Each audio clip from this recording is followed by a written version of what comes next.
Really having fun. He's got frost in it. There's no lies. It's all right. You've got it. Okay, the meeting is now live. Great. Should be. Right. Okay. Let's get going, and I will sort my computer out as we go along. If you hear muffled curses coming from the end of it, so it's probably me. So a very warm welcome, everybody. Good morning, all. We have got a few missing today, but it's good to see you all here. First of all, I'd just like to advise that this meeting is being live streamed and recorded, and members of the public will be able to see the meeting and hear the audio. So we just need to bear that in mind. And if we could just go around the table and just give everybody's names so that we know who we have got, and then we'll work out who we haven't.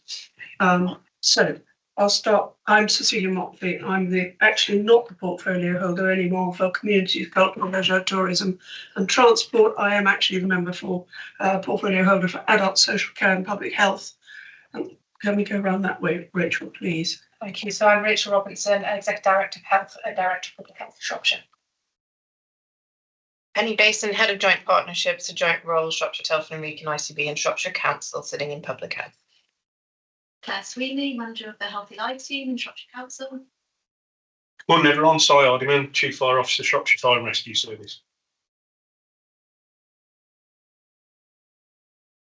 Jackie Jeffrey, Chief Exec of Synthesize Shropshire, and I'm the Community Sector Assembly Rep on the H and haven't been.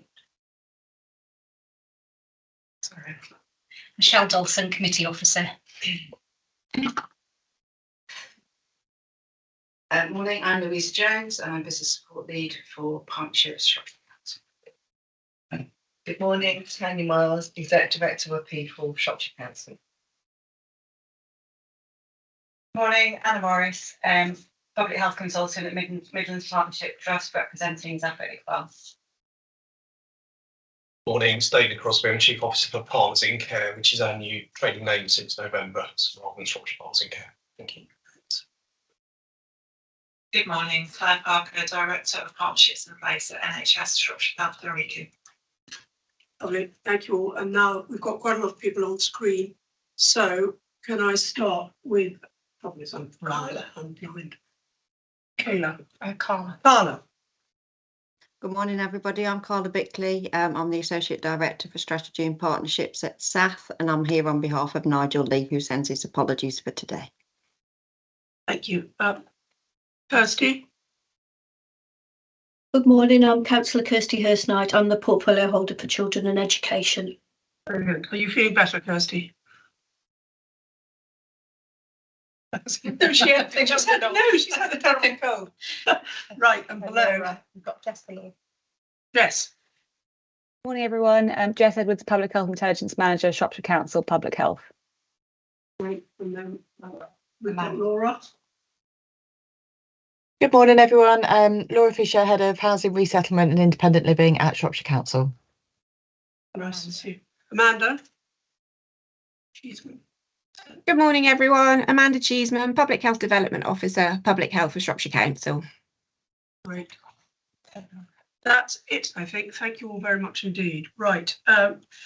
Other apologies. We have got apologies from Simon Whitehouse, Laura Tyler, Patricia Davis, Nigel Lee, Stuart Bill, and Lynn Corley. And we've got a substitute, haven't we, for Sue Lloyd, which will be Anne-Marie. So I think that's it. Anybody else, Louisa? He's already introduced himself, but we have a substitute, a new member now, in Simon. There we go. So I'll put that down on the Great. Welcome. Okay. Now, disclosable pecuniary interests. Can I remind members to disclose any pecuniary interest not already recorded in the register of interests and to leave the meeting prior to those items being discussed? I don't see movement in the room. So that's fine. Right, we're moving on to the minutes of the last meeting. Is everybody satisfied with the veracity of said minutes, and are there any amendments that are needed? No? In which case, can I move that the minutes of the Health and Wellbeing Board meeting held on the 16th of November be signed as a correct record? Everybody happy with that? Could I have a seconder for that, please? Thank you, Claire. That's lovely. And therefore, I move that the minutes be accepted as a true record. Moving on, public question time. Actually, we have no public questions for this meeting. So we can now get on to the meat of the meeting, as it were. Can we start with social prescribing?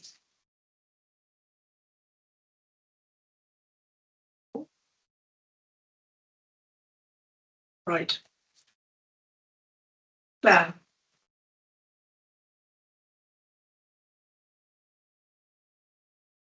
Thank you. So as I said, I'm Claire Sweeney, I'm the manager of the Healthy Lives team. I'm going to give you an update on the adult social prescribing programme that we run here at Shropshire Council.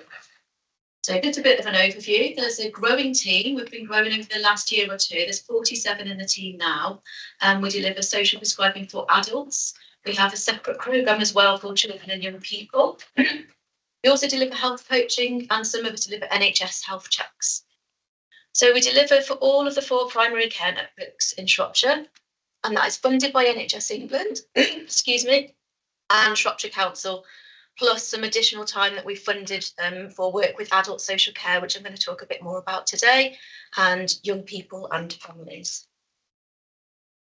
So you've all had the information pack. In the information pack, all the stats were put together, so I thought I'd just separate those out for you so that you can see the difference in the referral numbers for adults compared to children. So this is in the last year, in 2023, we had 3,501 referrals for adults. It's a bit hard to see some of the information, but what you can see is we get referrals from GP practices, but lots of referrals actually from other organisations, for example, Energise, libraries, job centres, adult social care, and we can break down the kind of referral reasons. The main reason people are referred to us is for lifestyle risk factors. So that can be things like weight, wanting to be more physically active, smoking. And the other reason is mental health. So we're talking about low-level mental health, but the kind of things that interventions and activities in the community might support with at that stage of their mental health. So just a little bit about the children's numbers. I'm not going to talk too much about the children's service today, although I'd be happy to do so on another occasion. So we've had 564 referrals to our children and young people service in the last year. So that's grown absolutely massively last year. A little bit about the outcomes. So we do a lot of focus on outcome data, asking measures before and after when we do our full support, which is for 3 months.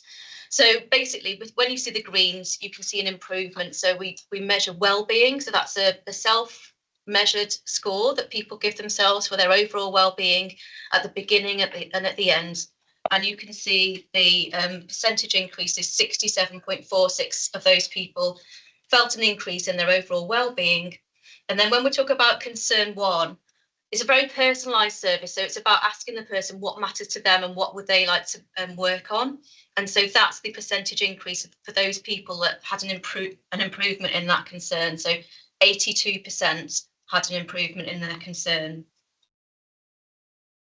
Given all the information about the Shrewsbury Pain Support Group, because that's something that was really well received last year, and we're looking to see how we can develop this across the county. It was identified from a need from people that had come to the Healthy Lives advisors with an issue with being in chronic pain but not quite knowing where to turn and wanting a bit of peer support for that. So we used our community development officers, which are in the voluntary sector, and we partnered with the Leisure Centre Trust and put on a group, and it was quite organically formed. People came along to the group, they weren't quite sure what they were going to get from it, but it quickly formed into a peer support with an element of exercise, gentle exercise, being able to use the gym. And the amazing thing about that was I don't think they were people that would have come forward wanting to use a gym. They weren't people with their hands up saying, I'd like to do some exercise, because they were in chronic pain. But that's where they were able to move to, with getting some peer support, and having some support from the leisure centre to access that gentle movement.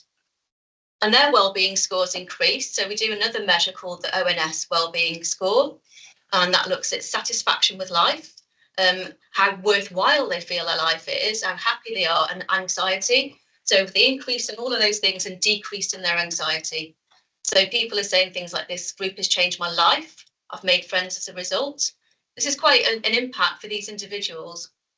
Half their medication of gabapentin, which is absolutely phenomenal, and someone that's come off their morphine since going through this programme. So it's having a big impact for those people that are coming. So we really would like to look at building on that across the county and having it accessible for more people. So just a bit about our priorities. So as I say, we're very person focused and we work on the concerns that matter most to people.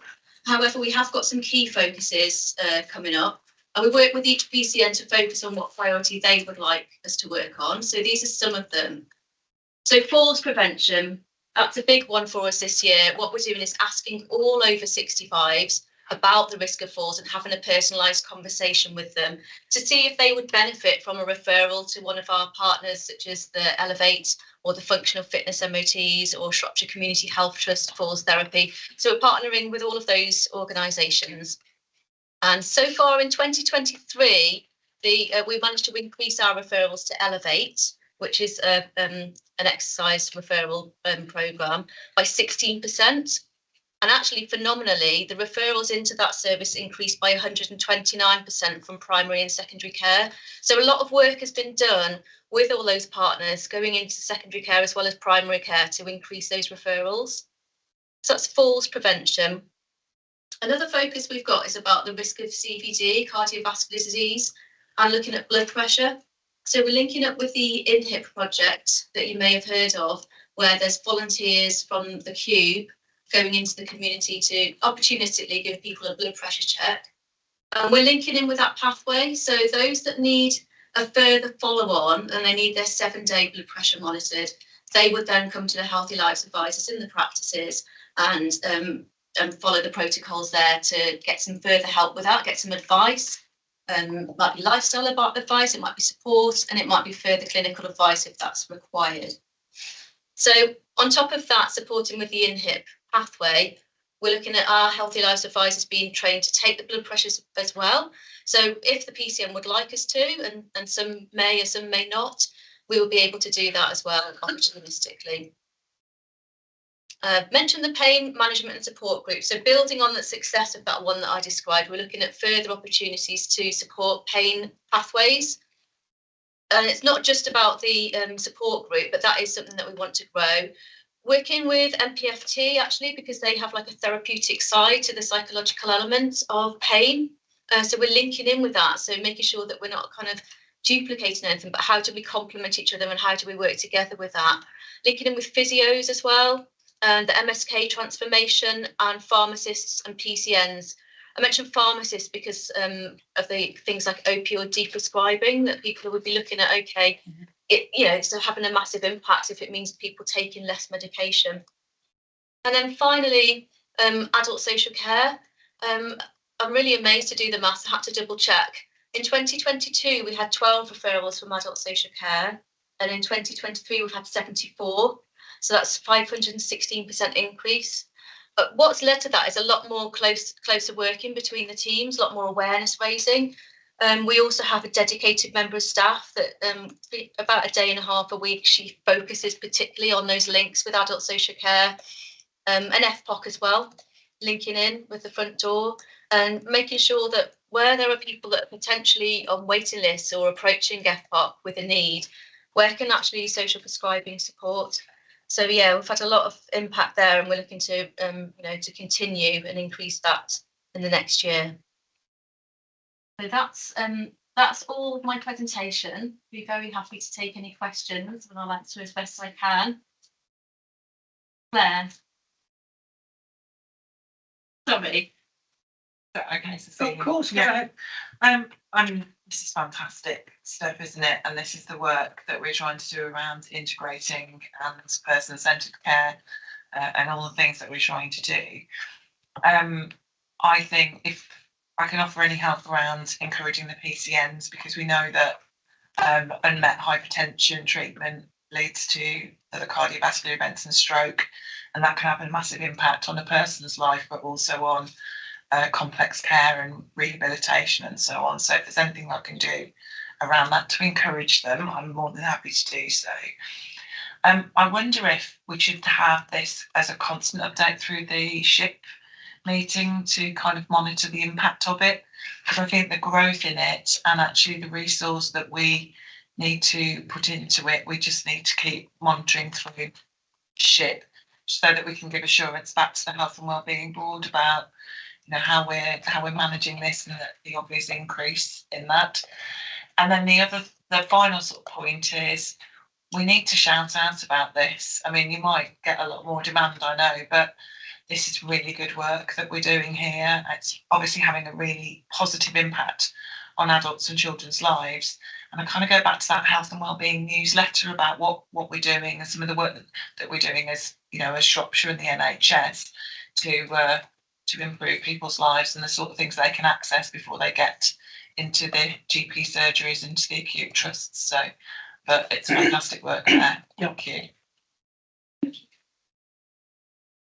Thanks.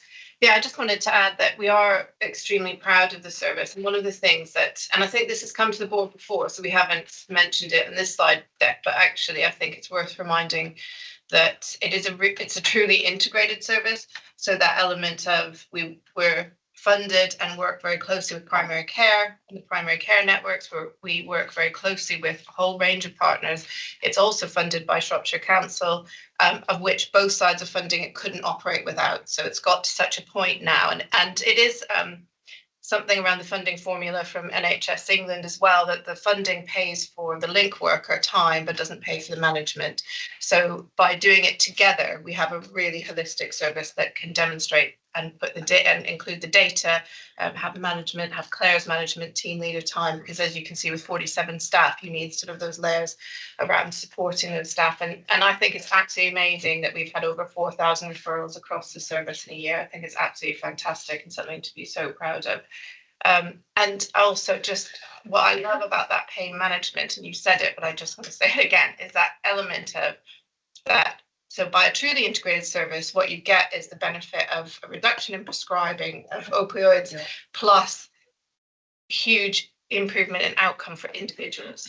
And that is, you know, so both, you know, it's a win-win. There's no downsides to that. And we do that because the integration includes the voluntary sector. The voluntary sector delivered, totally worked together with each other across a few different organisations as part of our program to deliver that pain management, and it's something that we've really got to build on. So that is one of the voluntary sector is one of our core partners and one of the reasons why this program works. And so and we can't forget that either as part of that integration. It's why it works.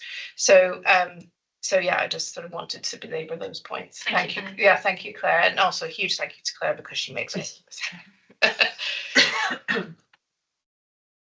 Yeah, I just want to say thanks very much, Claire. That was a great presentation. Really good to hear about the service, and just to really just echo Claire's points about what a fantastic service it is, and offer MPFT support if I can link you up with anybody. I think the pain management side in particular, there's so much scope for scaling that up and reaching people. So I attended a training event yesterday about physical activity for the prevention and management of long-term conditions, and about fear of exacerbation of pain and what to do when you have, you know, low level of exacerbation of pain of an ongoing condition being the biggest barrier to physical activity. So there's, you know, as well as being the potential for possibly waiting list initiatives, sort of people waiting well with MSK problems, that there's probably huge scope there, but also just more widely for people in the community preventing, you know, a wide range of illnesses through physical inactivity because of, you know, fear of doing low level physical activity. So yeah, I think this has got huge potential for public health benefit. Thanks, Heather. Yeah, that's right. That training sounds pretty good as well. Yeah, it was excellent. It was co-delivered by Energize and a university. I'll send you the information actually. Thank you. Okay, I've got Kirsty on the screen. Kirsty? Thank you. Yeah, I think it was Claire, you briefly alluded to the fact you weren't going to talk much about children's. Could I pick this up with you outside this meeting? Be really interested to know further what you're doing in my portfolio role, that's all. Absolutely, yeah, that would be brilliant. Thank you. Thank you. Thank you. I think we were hoping also that we could come back to another board with the specifics around the children and young people. It's sort of a huge discussion topic itself. So we thought if we broke it into the adults and children's, then it would give the benefit for both cohorts to have a proper conversation. Yeah, thank you. I'll drop you an email, Claire. Thank you. That's good. Thank you. Sorry, Tanya. And then Jackie. Thank you. So, brilliant stuff, Claire. I'm a huge supporter of social prescribing, and clearly it's been around in Shropshire now for quite a few years, and we're absolutely seeing the impact. So great to see the positive example. People feeling better, and clearly the drop in medication is only good for the individual, but also good for the health economy. I guess what I'm looking for today, or perhaps in a future report, is the actual impact of social prescribing. So are we seeing less contacts into health and social care 6 months on following a social prescribing intervention? Have we got that level of detail yet? I know we struggled a bit early days, but I'm just wondering, as we've gone through the programme, if we're able to now kind of track back residents of Shropshire that have gone through social prescribing, and are we seeing a drop in contacts into health and social care? Certainly what we had when we first started in 2018, there was an independent review from Westminster University, and that was a big piece of work to actually physically track individually all of those people, and it did show a reduction in 40% of GP contact time and other health service usage. So I think there is more that we could do to kind of look at, see if that's still replicated, but from what we know, from contacts that we've got in the primary care networks, we're using a new measure as well, a simple activation measure.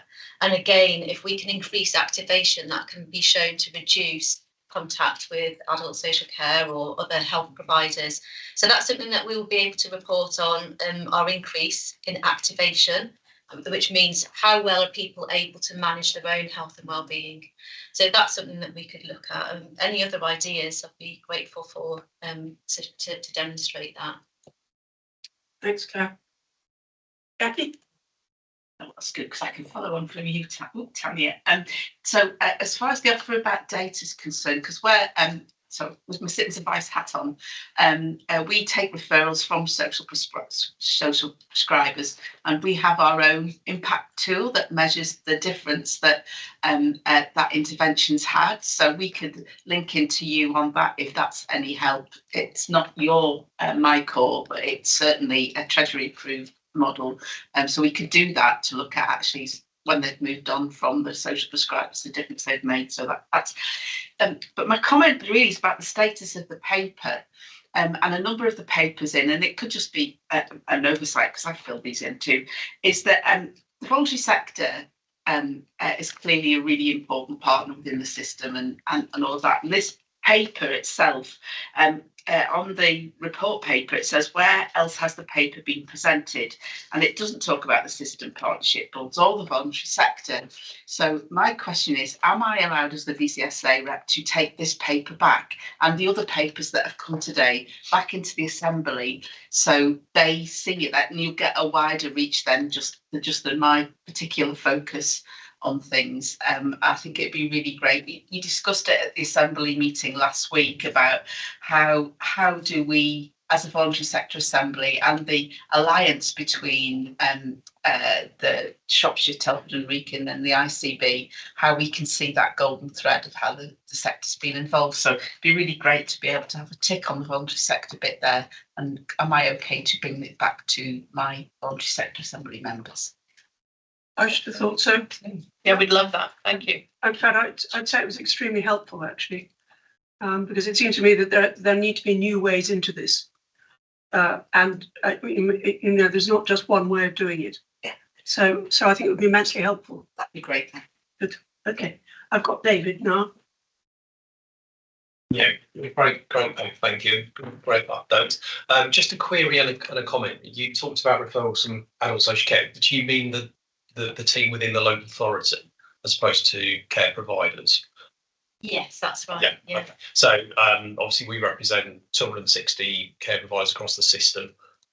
majority in Shropshire. So obviously we can disseminate information about social prescribing out to them. I'm really keen to have a chat with you after the meeting in terms of how we can link in with that priority around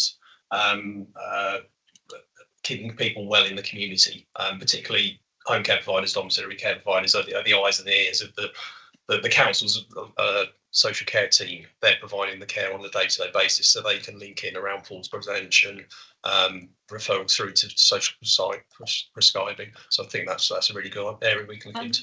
Yeah, that sounds fantastic. So yeah, let's talk outside the meeting and get sorted. Thank you. Rachel. Thank you. So just some of what I was going to say is already covered, but I think it's firstly important to reiterate massive thanks to everybody involved, to absolutely applaud the integration work, but also the build up over many years from a very small test and learn to a programme that's now being is fully integrated, committed, provided by our partners to the scale it is. I think the question for me is around probably, well, one thing around the next steps. I know Claire, you alluded to it. If it's more than that for me, I think there's a primary care investment because the evidence base was built up through the 5-year forward plan around primary care that then put some of the funding forward around this, but just for the link workers.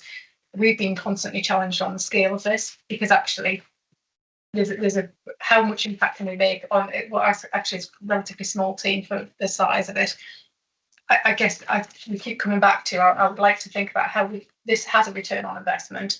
How can we then make sure that that's embedded not just in primary care, secondary care across some of our services is a massive opportunity. How do we roll that out? I think we've built up a really strong team. There's a really strong put to how we go more, and we were challenged on that, to be fair, at the integrated care board as well.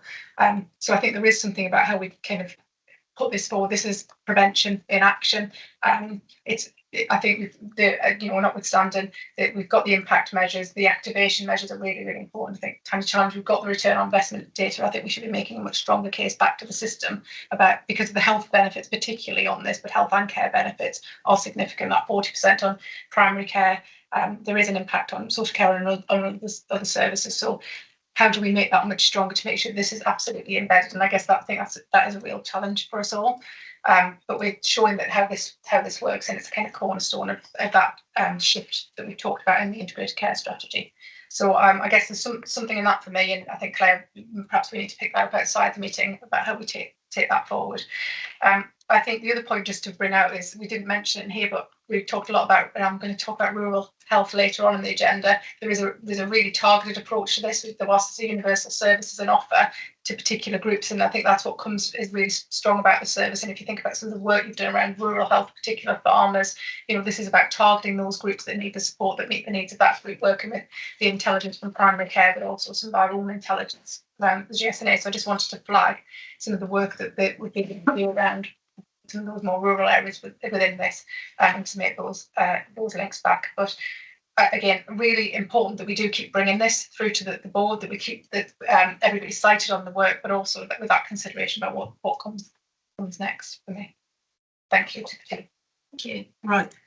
Any more? Well, I would just like to say that I think this is an absolutely magnificent effort. I really do. I can't believe how you've managed to grow it so quickly. And actually, one of the things that I was going to touch on was the issue that Rachel has just raised about trying to get this out everywhere, and in particular into those rather more remote rural areas, which I know is a task. It's really difficult to do. But if we have that as one of our goals, I think it would be of enormous benefit to people. And think about how it can be delivered, just from a practical point of view, in terms of, why not use village halls, for example, because they are quite busy places and they're always looking for new things to do. And it just could be something which would attract people without in any way appearing to be compulsory. You know what I mean? Because there is that difference. Because what is good about this is that it seems to have grown quite organically. And if we can grow it further and bring in more, particularly from the harder to reach areas, I for one would be absolutely delighted about that. But in general, I think this is just the right kind of thing to be doing. And social prescribing was always a good idea. And it's great to see the effect that it's having now. So, you know, well done you, and the more the merrier. And I quite agree with Claire that we should be actually looking at this through SHIP quite regularly, just so that we can see how it's going. Because apart from anything else, it is, and I don't wish in any way to sound mercenary, the fact that people are actually managing to cut their reliance on drugs is not just great for their health, but it's great for for the whole business of how expensive it all is. So really good stuff. I'm very, very impressed with this. Right, I think we're all happy now. The recommendations attached to this are, first of all, that we note, provide feedback and endorse the progress and improved outcomes for Shropshire people, which I think we've done extremely well. And secondly, to note and provide feedback to the development areas, particularly working to reduce risk of falls and cardiovascular disease, and discuss how system partners can support this work. And I think that we can take that forward very much through SHIP. So that's great.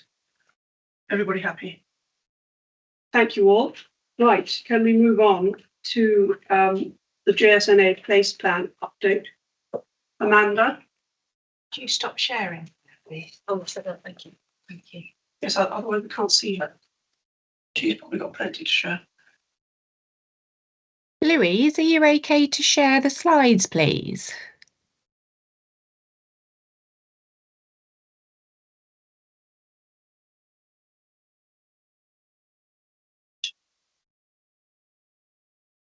Great. Lovely, thank you.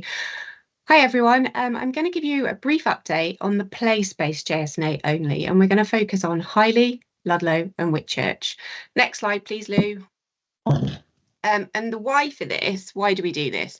For Shropshire people to be healthy and fulfilled, and action is needed. Great work's happening, but action is still needed. Lives are being cut short, including in Shropshire, and some people are living in ill health for more of their lives. A recent report by the Institute of Health Equity in January of this year found that the decade from 2011 saw over 1 million people dying earlier than they otherwise would have done had they experienced the death rate seen in the least deprived decile of areas. This means that health inequalities involve the majority of society. So 90% of the population, 90% of us are experiencing some level of health inequality, which I think is a really impactful and sobering statistic. Thanks, Lou. Next slide. So this brings us on to the place-based JSNA. So it's a tool to help in achieving our why, and it has a key focus on reducing health inequalities and improving population health and wellbeing. A quick recap, there are 18 place plan areas in Shropshire. It's a hyperlocal level to identify the specific health inequalities, needs, issues and concerns of residents in each area. And that's also focusing on those who are underrepresented and at most risk of health inequalities or currently experiencing high-level health inequalities. It provides local intelligence to build our evidence base and support our actions.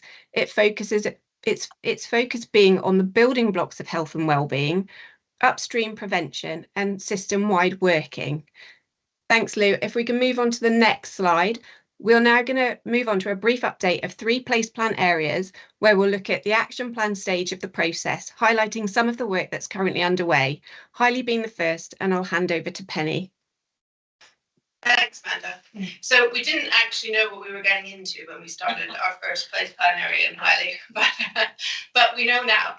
So we started off in Highley, as Amanda has described, doing a very local understanding of need, and that included talking to local people, so doing surveys, having stakeholder sessions, having focus groups, and understanding what people in Highley felt about their health and well-being. At the same time as doing that, quantitative analysis. What does the GP practice data say? What does hospital data say? What does school data say? What does the wider determinants of health data say about this area?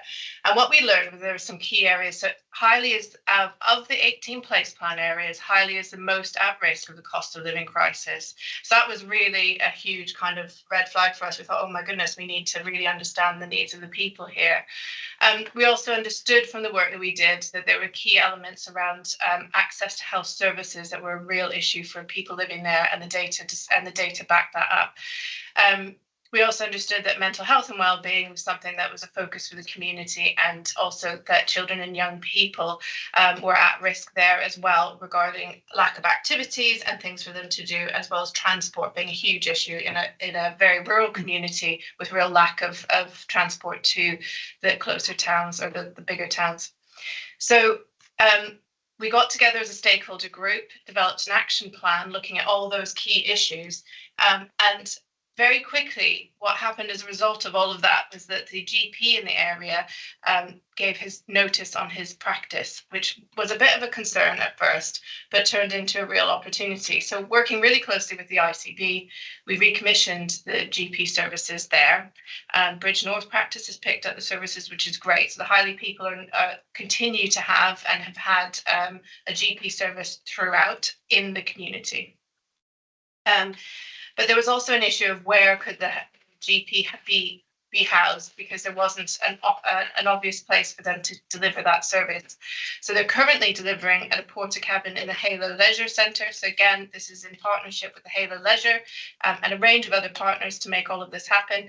And the current retrofit of the Leisure Centre is happening so that we can house the GP practice there, with that real understanding that actually isn't this a fantastic opportunity to create a health and wellbeing centre where you've got a GP, a leisure centre that has a whole range of things on offer, a library, it has the food bank there, it has a whole, that real heart of the community. And actually by putting the GP practice there, people who may not be coming there anyway can come along and see what else is on offer at that place. And working really closely with the primary care network. So a real driving force of this work has been Jess Harvey, who's the director of the primary care network, and she is so passionate about this, recognising the need of that area, and has been driving forward the thinking around what other services could be provided there, such as phlebotomy. So people who might have to travel for miles to have a blood test, what can we do to put it there instead? How can we get midwifery services, health visiting and other services there, rather than people having to travel to do that? Now that's all a work in progress at the moment. We're focusing at the moment on getting that retrofit done, having the space available, and then working on with partners on how we get more activity, more things happening. The other thing that's happened there is on the back of the JSNA is that around activities for young people. So Bright Star Boxing, we found funding from some inequalities funding, and that funding is continuing for the last 18 months and right up until the end of March, and we're looking to see how we can continue it now. Bright Star Boxing has been going into the leisure centre, offering for that real cohort of teenage kids who need some additional activity there, and more work is going on in the background to understand what else we can do there.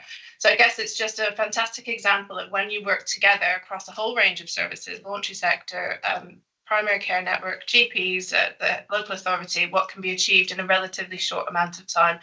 And yeah, it's fantastic. That's it, Amanda. Oh, there's some pictures. So it's actually in progress. So the work started on the retrofit on the 3rd of Jan, and it's going for it. Just make a comment. Yes, of course. I have to say, I just would like on record to say thank you to Penny, because I think when the GP practice that was originally in Highley handed in their notice, I don't think we realised, we got lots of really good ideas about what could be done, but I don't think we realised the scale of it, and Penny has pretty much kind of taken it, and to get that amount of work done in a short period of time with the collaboration with all the partners just shows what we can do when we kind of pull together. I say we, royal we, I haven't done anything but stand back and admire it. But, you know, just seeing the porta cabin go in on the site and the work with Halo and the council. And I know that Philip Dunley, the MP, was always very concerned about the situation in Highley. and I know he's quite happy about how it's progressing. So a personal thank you from the Health and Wellbeing Board, if that's okay, Cecilia. Absolutely. Penny and others. Absolutely. It's a fantastic development, this. And I want to say something more about the kind of place plan ethos, as it were, later on. But I must say, I went to do a sort of photo shoot there, and the first thing the guys at Halo said, none of this would have happened without Penny Basin. Well, thank you, but it has been a true collaborative effort, and so there's been some key people in the ICB as well wouldn't have happened without. So so it's not, it isn't just me, but thank you for that. Right, let's not get completely carried away. Jackie. Same question as the last paper. It's not been presented to the voluntary committee sector. Can I take it back? And of course, that? That would be brilliant. And again, some of the feedback we've had into Decemberly is about the kind of the approach to the JSNA and the 18 place plans, and some of the frustration that we've had as a sector, that for those of us that deliver countywide that aren't bespoke to those areas, how we've been able to feed into those place plans and those needs. And Amanda, big hand up there too. I know we've talked about it, and kind of the frustrations of colouring me and data into those place plans. So I do appreciate a lot of it rests on my shoulders. But when you talked about the cost of living and Highley being, the biggest area that's been impacted by the cost of living, how can we tie in those county-wide approaches into the cost of living that we've done through the task force and everything into delivering into place plans? And my suggestion is that the learning we've had through South West Shropshire through Shaping Places and delivering that kind of local cost of living approach around food insecurity, and now I'm going to bring in fuel poverty as well, and the work that Marches Energy do, because I think the two work hand in hand. How can we bring that into Highley, and what's the approach been there?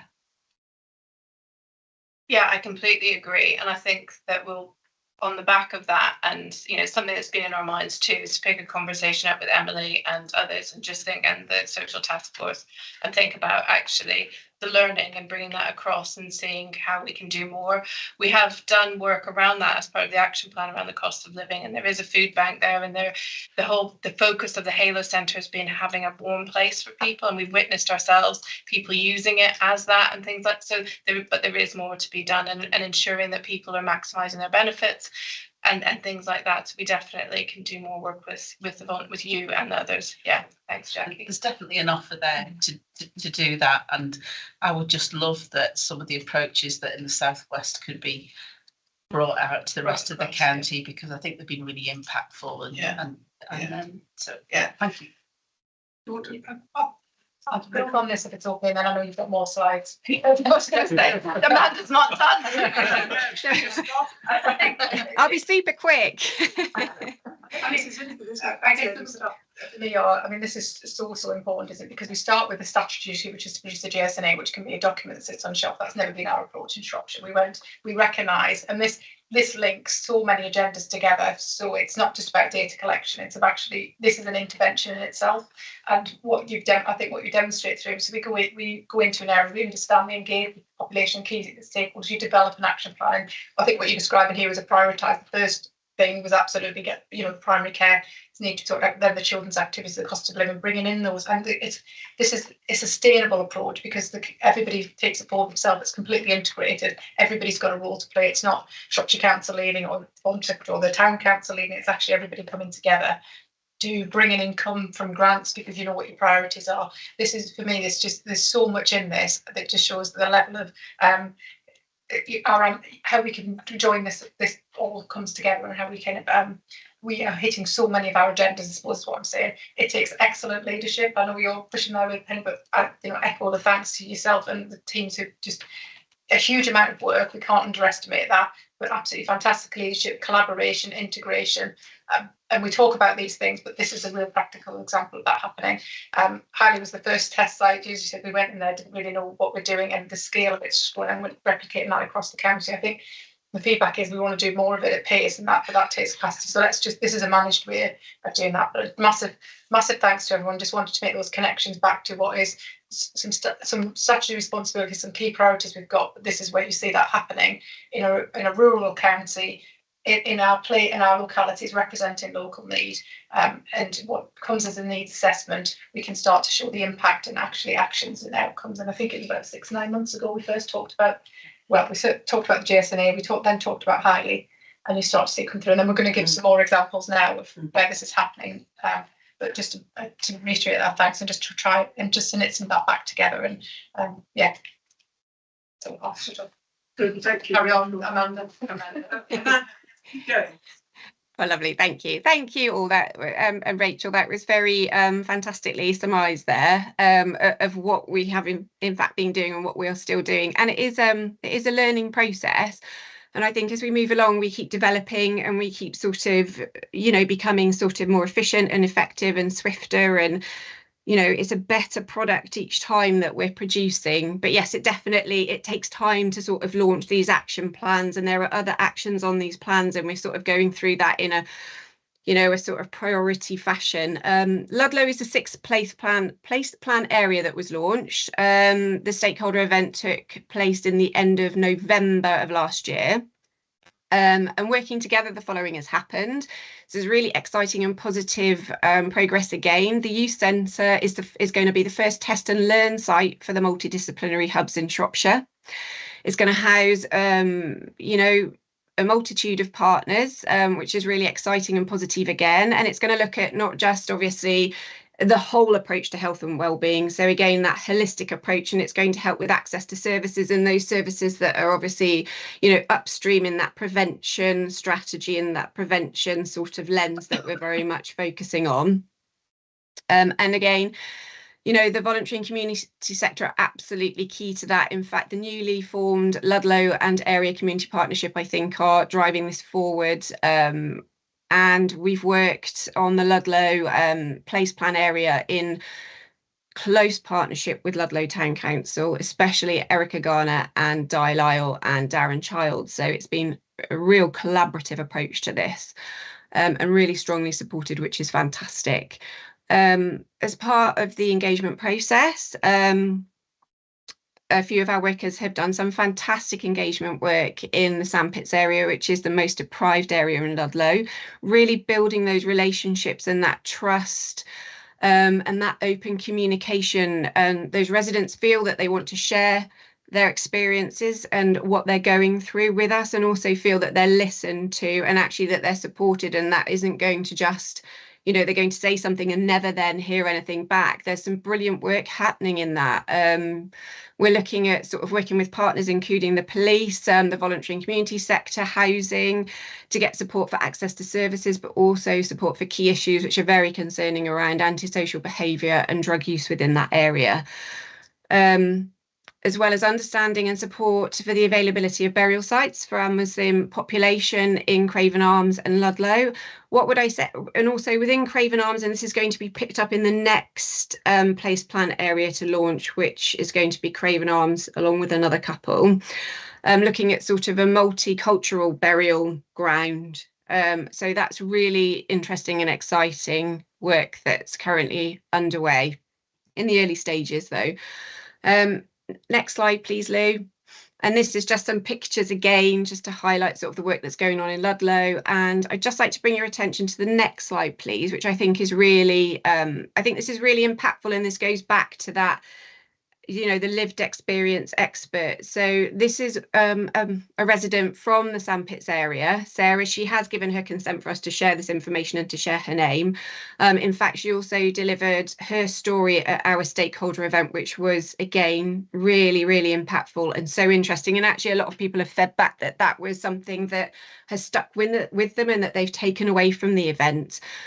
So I would like to encourage people to read. I'm not going to read that now for you, but at some point when these slides are circulated, if you could read that, because that's really why we do this. You know, that's an example of what we do and why we do and what we're working on and how we're working towards as a complete partnership, as a whole system, you know, to really tackle the high level health inequalities that some of our residents are experiencing.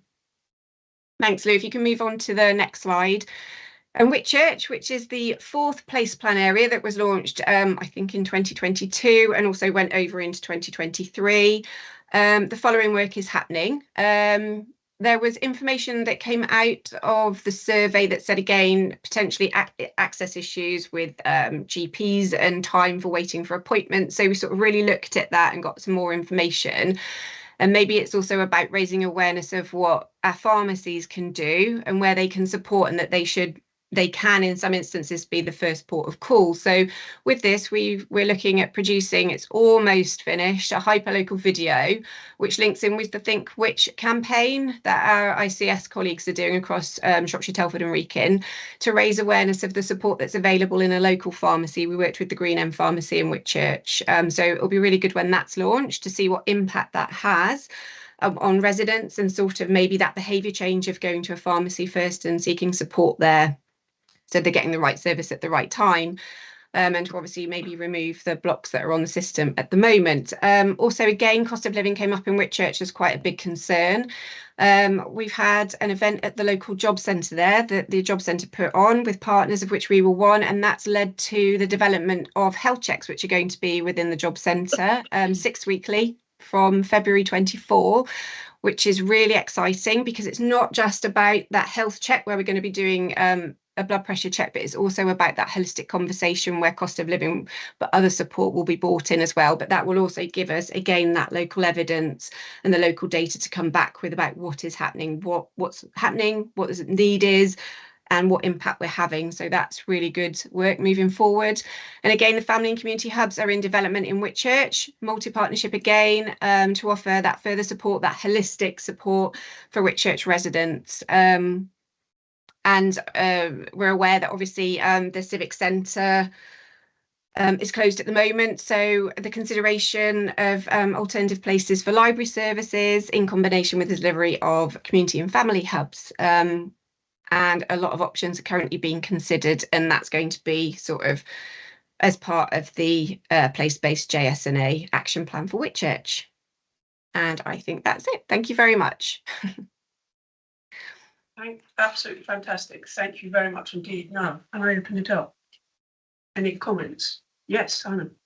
Yeah, thank you, Chair. It's just picking up on Amanda's point there around what he's trying to achieve. And the family hubs, we had a really, really good meeting.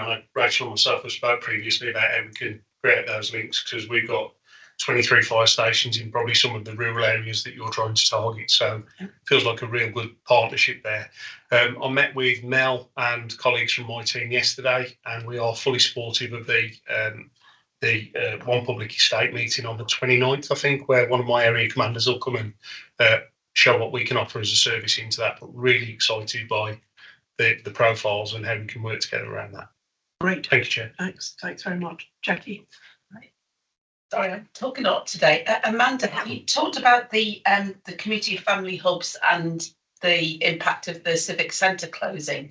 There are a number of voluntary sector organisations that deliver services in there, particularly we, Citizens Advice, had got 2 days outreach in Whitchurch that we can't deliver because we've got nowhere that we can deliver that. So how can VCSA organisations get in touch with you about where those community family hubs are going to be, and can we be part of that delivery as well? Because with the resources there, we just can't deliver it.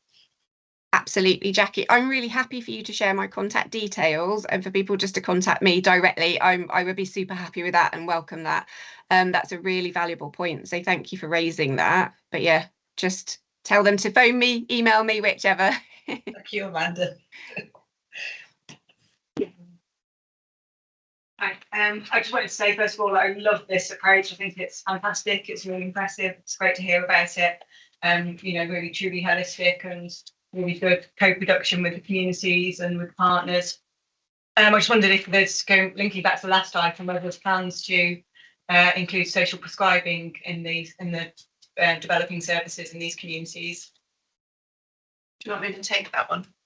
Yep, Penny. Okay, thanks. Yeah, so social prescribing from a children and young person's perspective, social prescribing is part and parcel of the integration and what will become the community and family hubs that we're developing that are forming part of these action plans and that the JSNA is informing. So Ludlow as an example, the primary care network is moving into the youth centre and working with the additional roles, which includes social prescribing. So they're going to be sat in that community and family hub, both children and adults.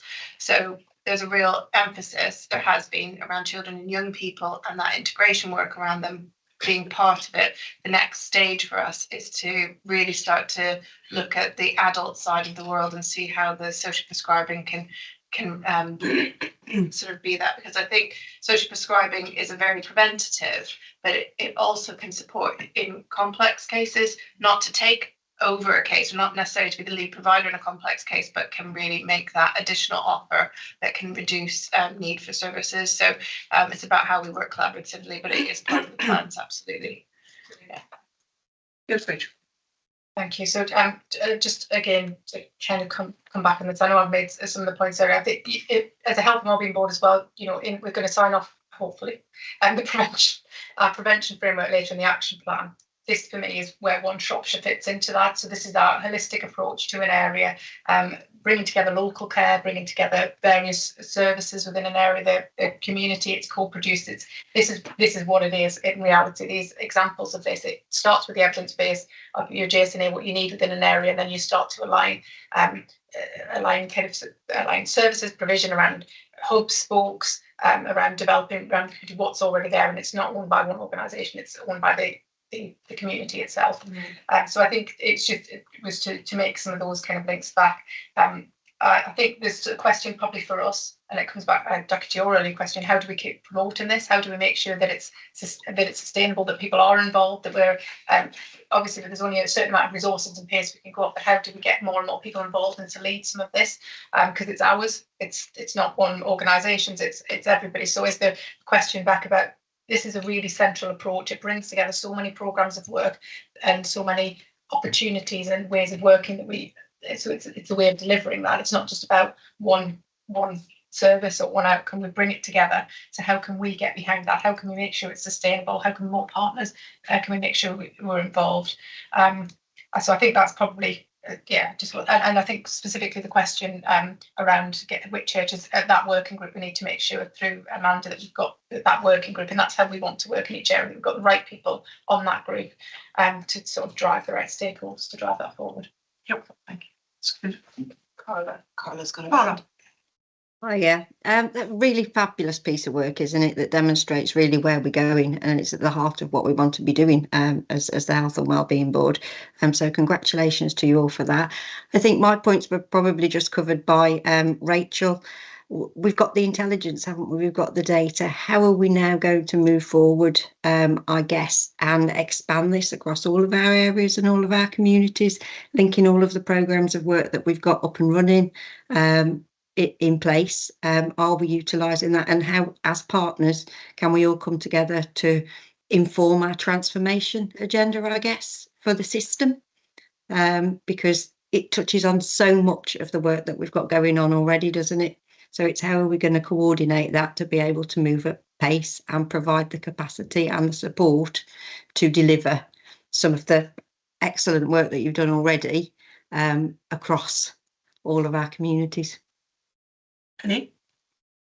Thanks. I was just going to say it's a really good point, Carla. And I think this system often does sort of small things and then we either move on to something else. But this does need to be scaled. It needs to be adopted at that whole system level and recognised at that.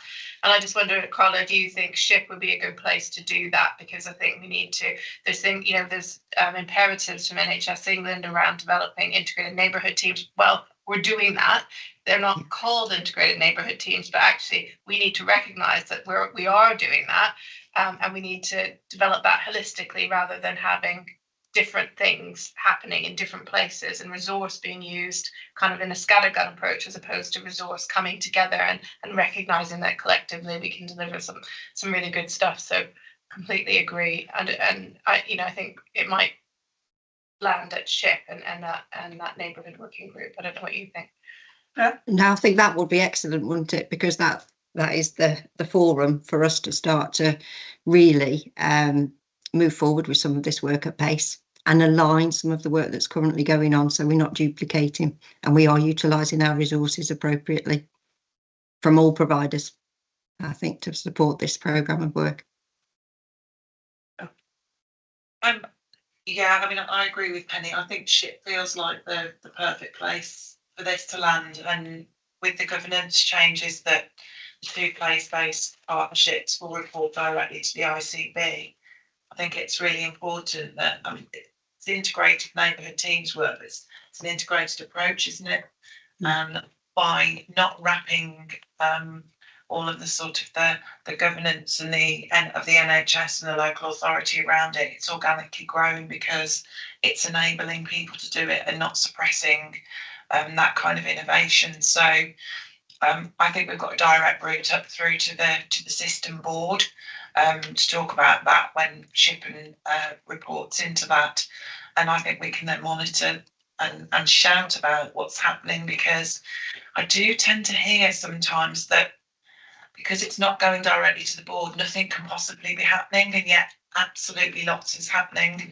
And you start listing it, and you start looking through the JFP about what we've delivered in the last 9 months. It's huge, actually, and we need to, be really cognizant of actually how positive that is for us as a system and some of the work that's going on. So I know Tanya is the chair of our Ship board, so I hope she agrees that that would be the right approach. Tanya, are you happy with that? Absolutely. Excellent. Simon. Yeah, thank you, Chair. It's just picking up on Claire's point, and excuse my naivety, I guess, but I'm not sure what Ship is, so I'm trying to understand. No, it's fine. I'm trying to understand because I know my service are doing some work on the parameters, having conversations. I'm just thinking, how do I ensure that my teams are locked into Ship? So you've got that. We have the chair here, Sorry, Tanya. How can we discuss outside the meeting, Simon? But it's the Shropshire Integrated Place Partnership Board, so it's all our partners meeting together to talk about Shropshire issues around health and social care and our communities. Brilliant, thanks, Tanya. And I think it's probably just worth, if I can play someone into that meeting, just to coordinate rather than being an outlier and doing stuff outside of that. So. You cover Salford as well. I do, yeah. Well, we do. You'll need to be introduced to the TWIP. Okay. I've been in Shropshire for 6 years and I'm still learning these. Ship and TWIP. I'll make a note of that one as well. Thank you. Thanks, Dan. Thank you, Chair. Yeah. I did make sure I wrote it down properly as well. Right. Now then, I'd like to wrap this up, but I just wanted to mention the fact that Shropshire Council got into place plans quite a long time ago, but their progress was rather stunted, I think is the word, by COVID. And they have not progressed as well or as positively as they might have done. However, they are back, and the point of the Shropshire version is basically looking at infrastructure requirements. And it involves very much the town and parish councils. Now, it does seem to me that as your place plans start to develop, there needs to be a bit of cross-fertilisation here, because just if you think about, for example, the example of Craven Arms and burials, I spent a while in charge of everything to do with death, unfortunately, on the council, and one of the problems that we had was the fact that we are running out of burial space. Now, this is something that everybody needs to be cited on, and it's those kind of situations where all of a sudden planning will rear its head, and that's more the sort of the local authorities end of things, and it is obviously the health services end of things. But I think there does need to be a strong line of communication between the two, just so that we can the Shropshire place plans can support what you're doing and vice versa. Otherwise, I think we might get ourselves into something of a muddle over all this. Just sort of put it out there because I think there needs to be greater awareness of what each side of this particular fence is doing.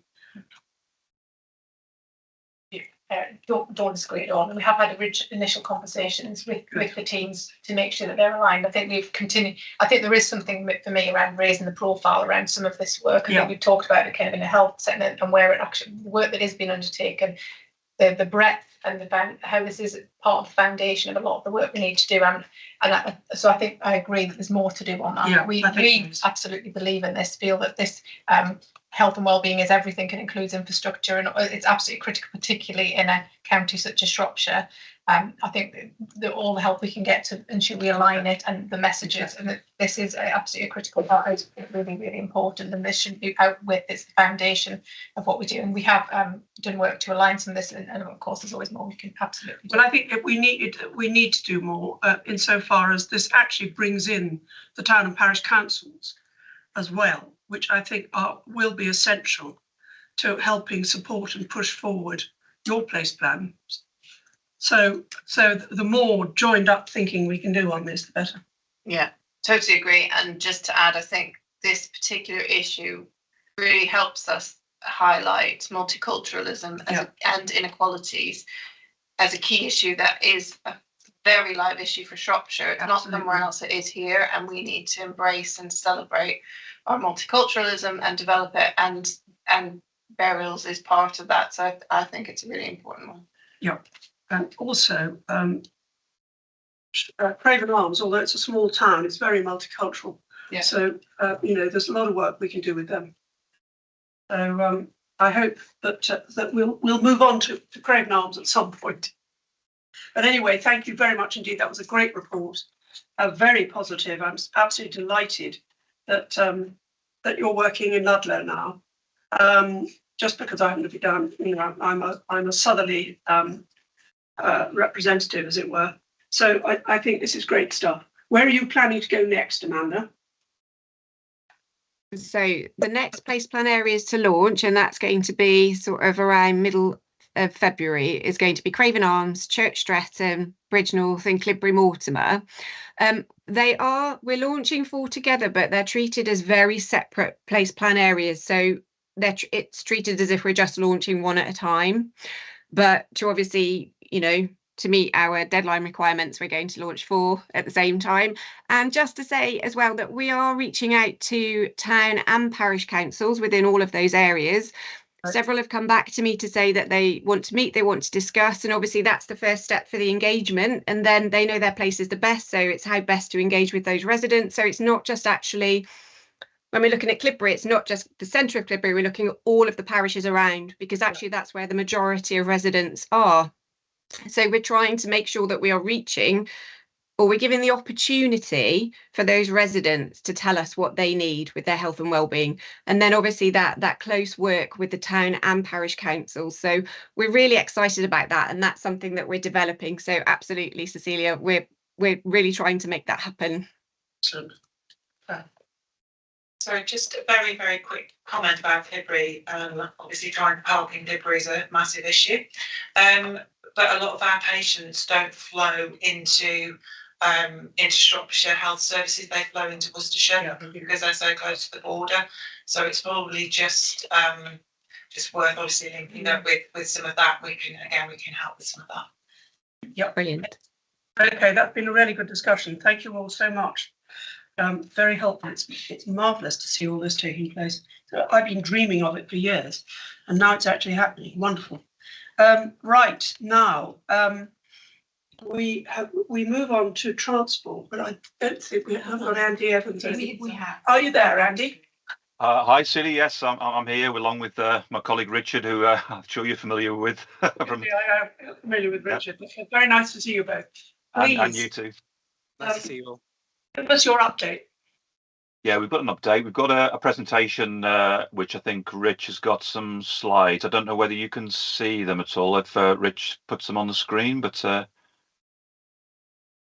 Yeah. You said brilliant, lovely, thank you. Well, first and foremost, I'll introduce myself. I'm Andy Evans, School Transport and Public Transport Team Manager, and I've got with me Richard Davis, who's the Public Transport Development Officer. So and we wanted to first of all say thank you ever so much for giving us the opportunity to showcase sort of public transport in Shropshire, which I think really is it hits all our lives really and our working environments.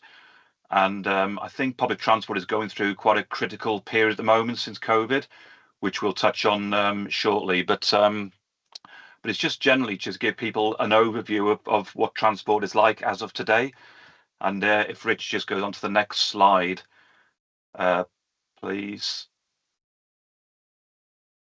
Here we are. So in terms of public transport, there's two sets of bus services. There's commercial bus services and there's subsidised bus services. And commercial bus services, they're pretty much few and far between now. So since deregulation in 1985, public transport operators were able to run bus services commercially wherever they wish to. So they can even run it 5 minutes before the other bus operator, if they wish to, which provided sort of healthy competition. Didn't work in all areas, but it's sort of worked in Shropshire to a degree. And there's a bit of a myth at the moment that in terms of public transport in Shropshire, that the council are the regulatory body. Well, it's not. It's actually the traffic commissioner. So the traffic commissioner in Birmingham, the West Midlands traffic commissioner, they're the regulatory body responsible for public transport. So in terms of the council, we do have certain powers, but they're very, very few and far between, which I'll touch on shortly.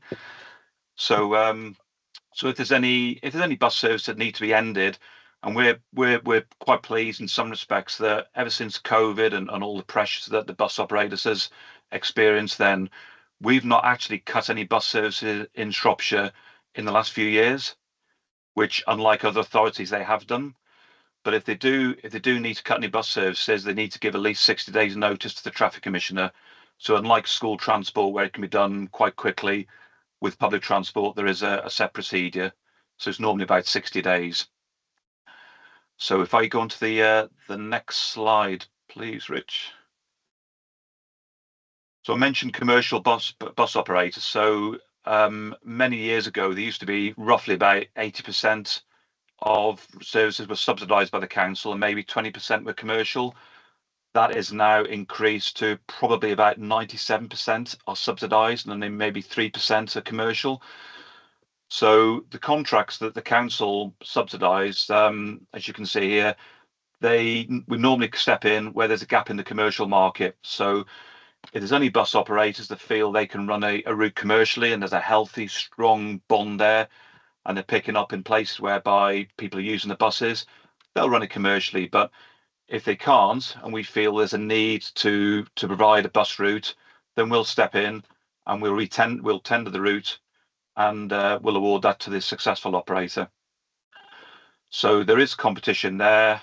We can't compete with the commercial service clearly, but obviously, as mentioned earlier, that we can step in where there's no commercial benefit to the operator then. So in terms of the contracts, without going into great detail, there's a minimum cost contract and a minimum subsidy contract.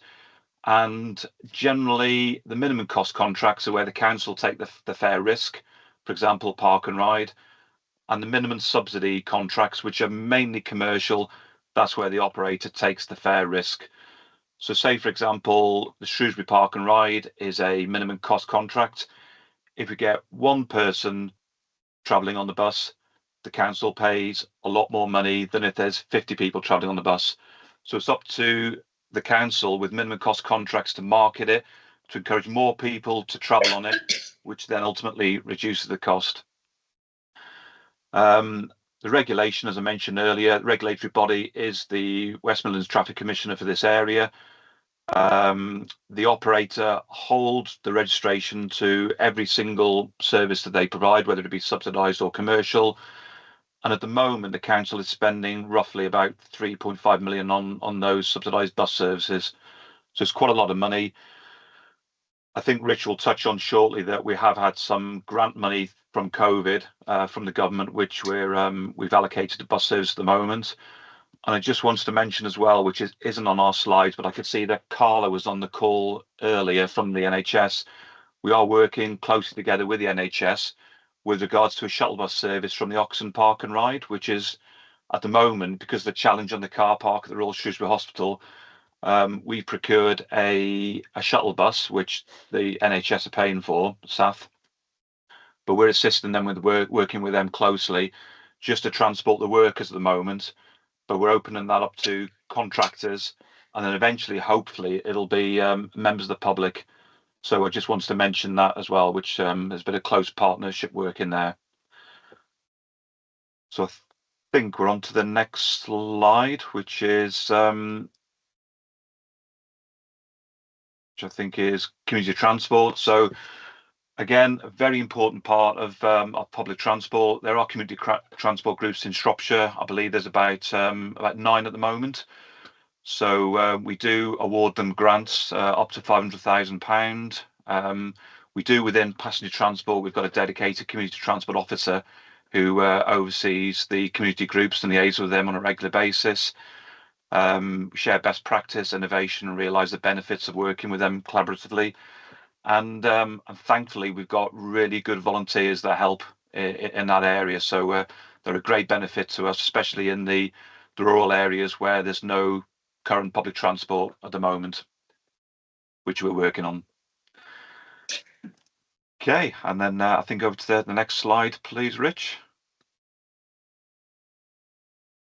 Okay, so I can take on from here. So essentially what my role was with development was I joined public transport side. I was working in school transport before, but I joined during the pandemic to try and work out how we could develop public transport moving forward.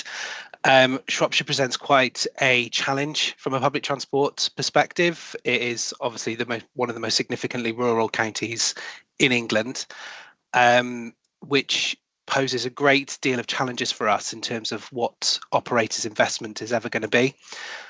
We do have a number of operators that operate in the county, from the big operators such as Arriva down to smaller operators such as Bennett's Coaches. They're all very much passionate in their own way about delivering transport for Shropshire. However, their investment varies depending on the size of their own business. So what we have found during the pandemic was the amount of transport provided had to reduce because the investment from operators was not there and hasn't been there since. So we have had to look at what the difficulties were for Shropshire. As Andy mentioned, we are 97% supported by subsidy and only 3% commercial. This was increased during the pandemic, mainly because operators couldn't afford to run their services with reduced amount of passengers. The significant increase in fuel costs. There was a reliance before the pandemic that operators set their timetables to meet the needs of concessionary pass holders, because we reimbursed those concessionary pass back to the operators. So it was a guaranteed income for them. So for the Shropshire market, it has historically always been that they created their timetables based around the concessionary travel market. Since the pandemic, those concessionary travel holders have been significantly difficult to return back, to encourage to return back to public transport, because a lot of the communication that was sent to them throughout the pandemic was don't use buses, and I think that stigma has stuck. So trying to get that generation to return has been increasingly difficult.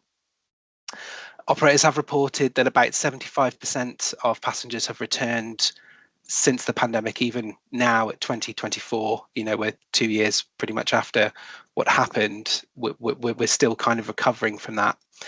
As a result, last year the Department for Transport released funding to English councils for revenue support. Shropshire was allocated 1.5 million for 23-24, and then a further 1.5 million for 24-25.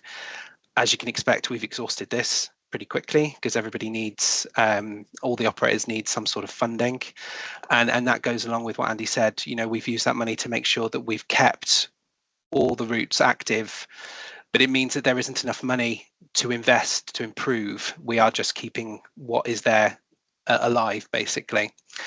Part of what happened after the pandemic, in terms of releasing funding from the Department for Transport, all councils were encouraged after the pandemic to create an enhanced partnership with their operators.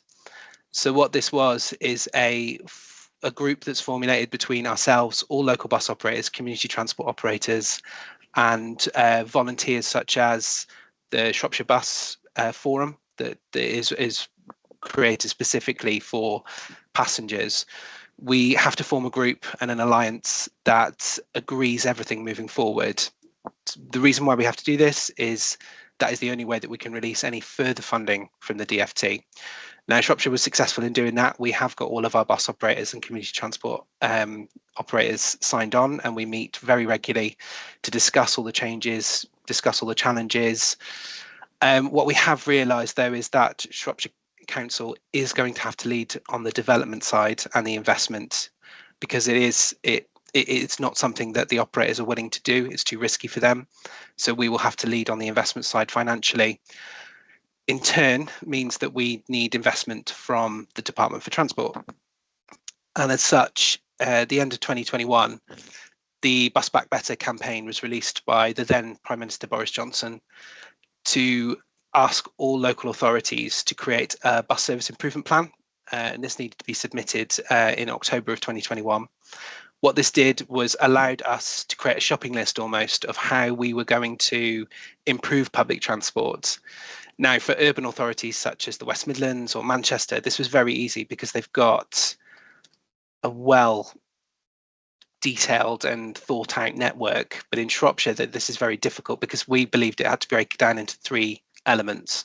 The first one was recovery, to bring us back to pre-pandemic levels and allow the operators to feel that the investment was there to encourage drivers to come back, to also try and bring passengers back, so that concessionary travel market, but also to encourage younger people that they may have moved over to be dependent on car use, whether it be parents or buying their own first car, to try and use public transport. The second part of that was levelling up, and we believe that was to bring us on par with other authorities similar to ourselves.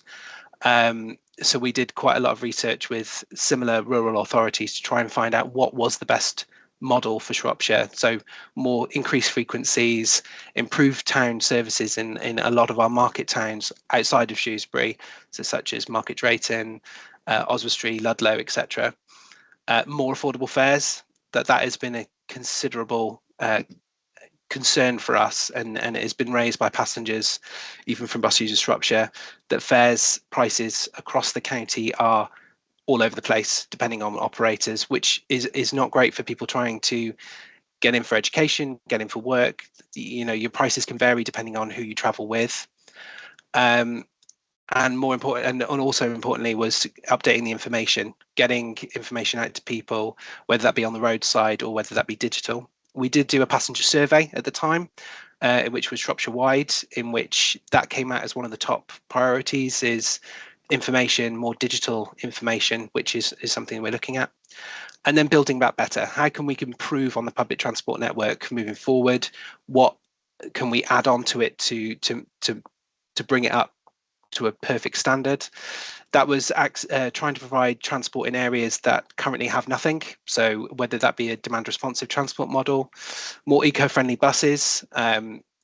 We are dependent on diesel, and as the future moves forward, and the electric vehicles becomes more of a predominant way of travelling across the country, we need to make sure that the public transport network in Shropshire meets that need. Improvements of the Shrewsbury Park and Ride to access across all of Shrewsbury.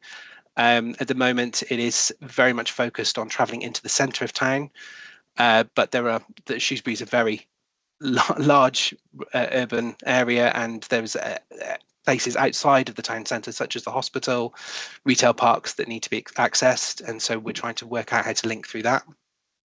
And also greater integration with the rail network.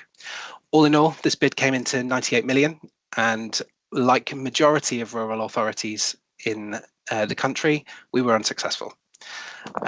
So as we moved on from that, we then got the opportunity to do a Levelling Up Fund round 2. So we took on 2 elements of the project that we put forward for that. For us, it was Connect on Demand, which is our demand responsive transport alternative. So trying to provide specific transport in rural areas where fixed line services such as timetable services would never be able to reach, and also improvements for Shrewsbury Park and Ride to rebrand that as Shrewsbury Connect, and that would be, as I mentioned previously, trying to link the town as one, so you could hop on, hop off depending on which vehicle you were at. So if you parked at Hulskett, you could get on the bus, change in town and go out to the hospital. That's what kind of making Shrewsbury more connected. Unfortunately, again, we were unsuccessful with this one. So based on that, we had a number of meetings with the Department for Transport, trying to make sure that our plight was heard. And we have had a meeting with them last summer, in which they're very interested with all our plans. And we have another meeting with them very shortly in person in Shropshire.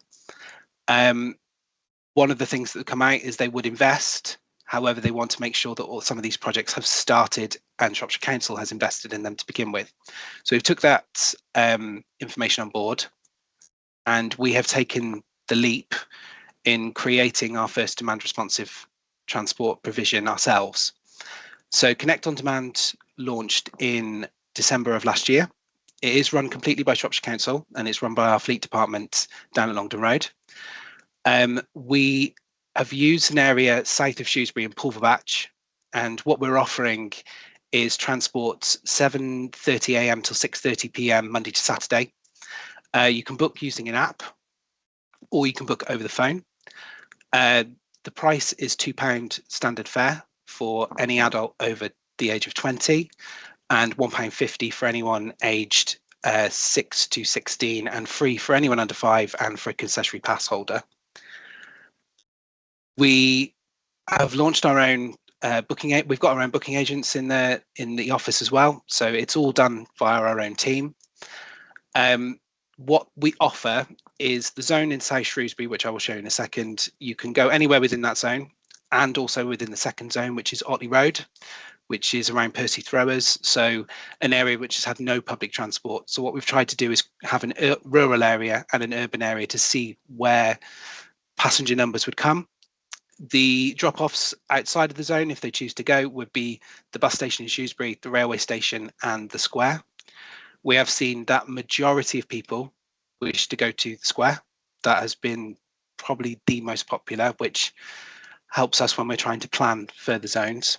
We have 5 drivers on shift and 1 relief driver, 2 booking agents and 1 dispatch officer. And we have currently got 5 vehicles in place, including Shropshire's first electric bus, which has been extremely successful and is allowing us to learn how we can move majority of our fleet over to electric vehicles in the next couple of years. And finally, with the zones, these are the 2 zones that we've launched. So one is as far south as Pulverbatch, all the way up to Hookergate and Sweet Lake Business Park. We also cover Lith Hill, and we are the south of Bayston Hill at the moment. We aren't allowed to go into Bayston Hill because of the commercial operator Arriva operating the 27 around that area. And that goes back to what Andy said about operating with competition.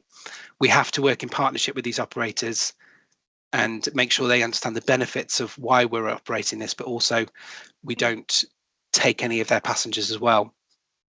Otley Road is the second zone. They've had nothing before in terms of public transport. This has taken off really well. We are really pleased with this zone. It's encouraged us to look at more urban transport as well. So maybe we look at another area in the future in more urban areas as well. So we're not frightened of that challenge. And for us now, the time is to review passenger numbers, take the time probably in the summer of this year to review where we are and look to extend it into further zones moving forward. And more information will be released at a later time.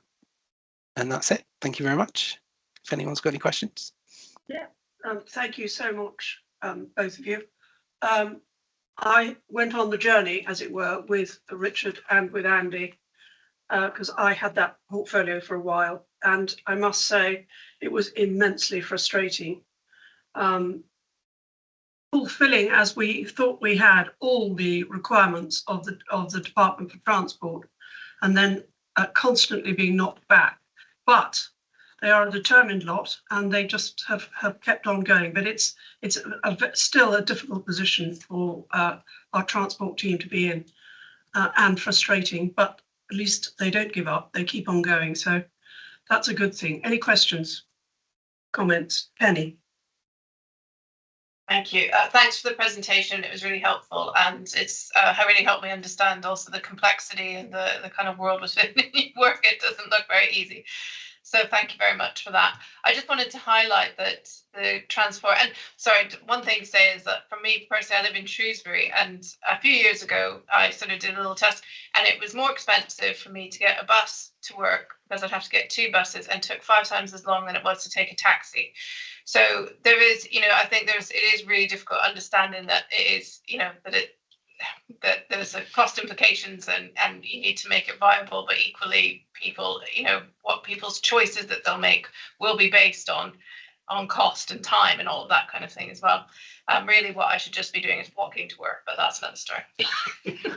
So anyway, but what I wanted to say was transport is coming out repeatedly within our joint strategic needs assessment work. And I don't know if you were on the line when we were talking about that, but I just wanted to ask the question about what do you think and how can we work more closely with you around developing responses around transport, because it is specifically the rural issues. And we joke, but it's not really a joke, that you can get to Clun on Thursday and home on a Friday, or home on a Monday. You can't, it's difficult, and we understand why it's difficult, and your presentation has laid it out really well. But it's just we need to sort of figure stuff out for our local populations, how we can make improvements for them, particularly in the rural areas.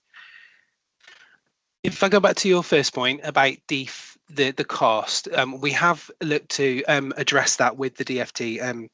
One of the things they have released from the middle of last year, which will be extended until November this year, is the fare cap. So that is a government initiative that has meant that all fares, so long as the operator has signed up to the scheme, I will add, it is a £2 fare cap for every service. So in Shropshire, Arriva, Minsterley, Select and another operator, I can't remember which one, sorry, have signed up to that. So it means that all the fares are capped at £2 at this current time, which has been extended until November. So they are addressing that, but is something that we are concerned about after November. Once that fare cap ends, what will happen in terms of, will they go back to their old costs, or will there be some sort of incentive? So yeah, we take on board about the fare cost, and we will keep raising that as a fundamental issue for Shropshire, that the inconsistencies are what's pulling people away from using transport. In terms of the second point with rural transport and trying to get them into certain areas, this is something that we are very passionate about, especially with the Connect on Demand model. We have tried to work with the local operators to see what their investment would be and their interest in tendering for rural routes. We are struggling, I will say. We've done a number of test cases where we've tried to put out contracts for specific routes from rural areas to go into urban areas such as Shrewsbury to access the hospital, etc. No one's kind of taken a bite out of the apple, if you will. They don't see the investment there, and they don't want to put their drivers into it, which kind of goes back to it's going to have to be led by Shropshire Council, probably with the DRT scheme. The difficulty we have is I don't know if anyone remembers, there was a DRT scheme about 10 years ago, which was Shropshire Link, if anyone remembers that. That was a kind of one size fits all for the whole county, and it didn't work because it was overstretched. It did too much. It tried to offer too much for everyone and didn't do enough. What we're trying to do with Connect on Demand is treat every area as unique, to give them a unique offer. Our only burden with that is that it takes time to put that in place, recruit drivers, trying to find out what people want. We do have the ambition, but it just will need that investment from the DfT, hence the reason why we're going to keep pushing for them to invest into it. Thanks, Richard. Andy, did you want to come in? Sorry, yeah, I think Richard probably echoed what I was going to mention, but yeah, and just to say the £98 million which we bid some time ago, we are still badgering the DfT, and as Richard mentioned earlier, that we've got them come in. We have met them in Shrewsbury on a couple of occasions, and we've had Teams calls with them. So we're not giving up, and we'll continue to badger them as much as we can to improve transport in Shropshire, and also to reach out to the areas where there's no public transport and there's people which are sort of isolated at the moment, especially in your area, Cecilia, that you know, want public transport and need it, and because it ticks a lot of boxes, and also it reaches out to all of our lives. I think we all rely on or have relied on public transport in some form or another. And what we're trying to do is I think since COVID again, people have found alternative ways to get to places, but we want to try and it's the modal shift again, try and get them back onto public transport where we can, where it's a cheaper option for them. Of course. Richard, do you want to come back, and then I'll have you. Yeah, sorry, it was just one last thing I wanted to add in, because it probably will be on the topic in someone may have heard it elsewhere. There was the discussion around HS2 around the closure of the northern lines and the government's investment into local transport projects across the country. We have had some funding for that, so we have been allocated 1.8 million as a council. So what we're doing is we are working with our local bus operators at the moment to try and identify areas of investment. Obviously 1.8 million sounds a lot, but it doesn't stretch too far with public transport. But we are looking to definitely improve certain corridors that are in sore need of investment. So there will be more information coming in the very near future about that. But yeah, it is something that we are actively looking to discuss with operators to make sure that we're investing properly. Thank you very much. We'll look forward to that. Claire, and then David. Yeah, I mean, absolutely fascinating. As somebody that moved from Birmingham to Shropshire and had a bit of a culture shock around transport, I just wondered what links there are around taxi services and train services as well as bus services. Mainly because that one of the shocks is I can't get into town, have a drink and get a taxi easily back out, because I live on the A49, sort of a semi-rural village, but getting a taxi is a nightmare. I got stranded in Ellesmere once on gin. Won't say anything about that. And then the other issue is I live in Habnell, and there's a closed railway station that's on the line, and I think, God, it would be marvellous if I could just walk around the corner and jump on the train into town, or go down to Ludlow to see my family, or go up and get the links into sort of Manchester. There's no direct train into London anymore. I know that was stopped a number of years ago. I used to go down all the time, obviously from Birmingham, and it's a nightmare to get to now. So I actually drive, which I did it in a day. So I just wondered what links you'd have around that as well. I do not expect the same service as you get in Birmingham and the Black Country. I really don't. But I just wonder if there are some little things that little expensive things that are being thought about. Andy? Thank you for that. Yeah, so in terms of the nighttime economy, that's something that was mentioned in our bus service improvement plan, the BSIP, which Richard mentioned earlier. So I think in terms of nighttime economy in buses, it's pretty poor in Shropshire, especially when you move from a place like Birmingham, for example, where you've got night buses, etc. So that's something that we are aware of, and I think with investment, then we will try and look to reach out to the sort of the communities to provide some sort of bus service. And I know Oswestry tried it a couple of years ago with Tannock Valley, which unfortunately it didn't continue very long. But again, I think it's living in Habnell. You've got the 511 bus service, which I think goes through Gerald's area, which is one of our longest bus services in Shropshire. But there are a couple of services in Shropshire whereby they run parallel to the railway track. So we've got the train and we've got a bus running side by side.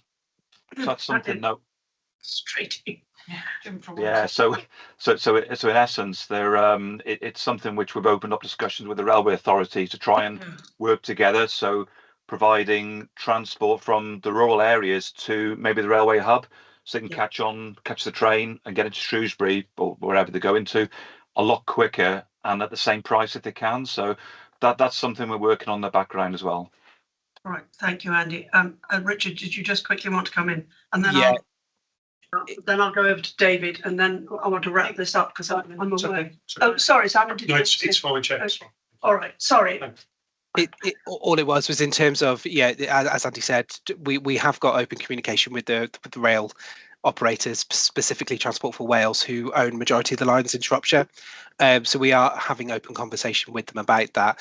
In terms of taxis, it's a little difficult because they don't fall as part of the same public transport network as local buses. We only have one predominant taxi operator in Shropshire, which has caused a significant problem, and even in terms of school transport. We will probably open up that conversation with licensing to work out how we can rectify that, but it is difficult with taxis. But I know from what Andy said, the investment that we will look to do is put more of a nighttime and economy into local bus network and improve it that way.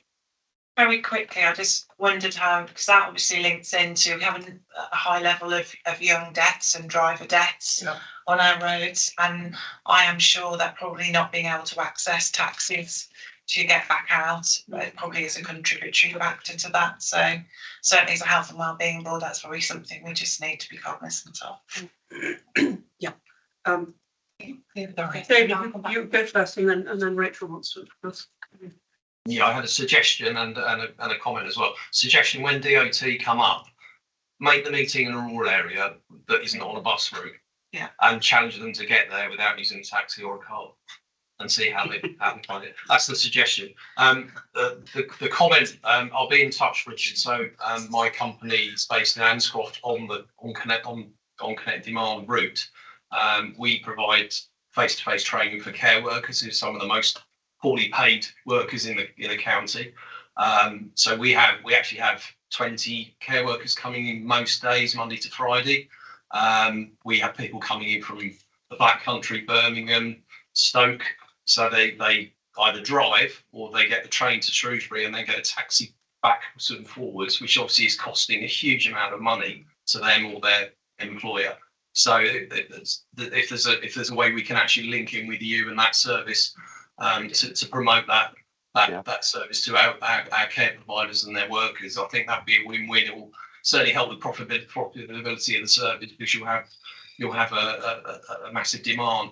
And it was interesting, we've just signed a new 5-year lease, but we went through a process of looking for more suitable locations in the town, but we couldn't find anywhere that would actually reduce travel and reliance on taxis, because most of the business parts aren't served by public transport. So we actually gave up and decided to stay where we were because the parking was better. So a business decision based in part by the lack of public transport, which is actually having a knock-on effect on the people we're providing the service to. So certainly have a conversation, Richard. Absolutely, please do. Please do. Rachel next, and then I'm going to bring in Anna, and then I think we need to move on. I'm conscious I'm way behind on time. No, it was just a comment. Thank you. I think Claire's brought up the point I wanted to raise. I think there's two things. One, I think it's absolutely right. The transport comes here as a health and wellbeing board, because you've articulated the really importance of transport to health and wellbeing in its broader sense. Also, accessing health and care services. There's a really strong link. So I guess in the bidding for funds and others, there's a really strong health and wellbeing argument there that looking for partners would be keen to really support. I think there's a big agenda around this. The other thing, what I was going to specifically mention was road traffic accidents. It was a health and wellbeing board priority and a community safety priority.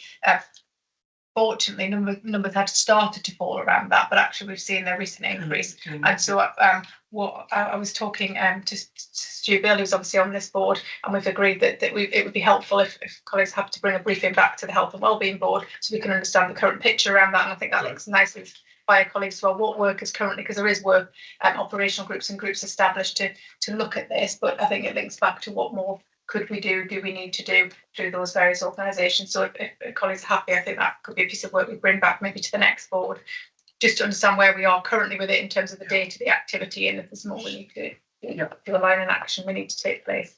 Absolutely. But yeah, I think both of those points, it's really vital to our health and wellbeing response. Yeah, no, it's a very good point. Anna. Hi, I'm aware I want to wrap this up, so I will be quick. So it might be sort of 2 points for food for thought rather than for answering now if we're pushed for time. But there are two things with a health inequalities lens. So one of my questions was, why not Sundays? So I live near the bus station in Shrewsbury and I'm aware there's no buses to anywhere into town on a Shrewsbury on a Sunday. So just thinking from linking to David's point about, you know, some low paid workers in the hospitality industry, in the care industry that work 7 days a week. So whether or not that's something that's been thought about.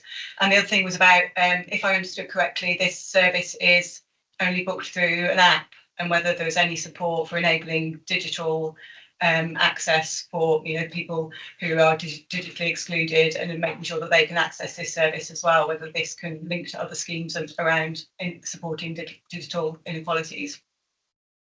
Yeah, I'm happy to answer both. So Sunday transport is a difficult one, mainly because the operators, they don't see any investment in operating on a Sunday because of the cost it costs them to employ their drivers and to also have depot staff open. They also have to have the maintenance garage open on a Sunday should there be any issues with the vehicles. It goes back to kind of us leading on that. They would do it, but we'd have to pay for it all, including all of their staffing costs. So if it was 1 or 2 routes, the cost would be huge. But if the only investment there would be to do an entire network. It just solely comes down to cost. That's the only reason, really. I was thinking around this new service, the Connect, I forgot what it's called now, sorry, the demand service, yeah, whether that could be 7 days. It could, again, it's cost. It's the cost of running the depot. It's the background costs that cause the problem. So it's having the actual management staff in place to manage any breakdowns, also having the garage open and available should there be any issues with vehicles to make sure they go in straight away. And also in terms of if there's any accidents, making sure there's support staff ready. So it is something that we're very aware of and something that we will look to invest in the future. So it's never a no. It's always something that we're open to discussion on. And at this very moment in time, until we get that investment, unfortunately, it's just not something that's financially possible at this moment. I can't mention the BSIP, wasn't it, Rich? It is, yeah. 90 million. It's definitely mentioned in the BSIP because Sundays is one of the priorities that come back as part of the survey. So we would need that investment from national government to be able to push that forward. Thank you. And the second question was about enabling digital access. Yeah, so we currently have 2 options at the minute. So you can book a journey via the app, but also we've got the phone line available as well for people to ring up to book.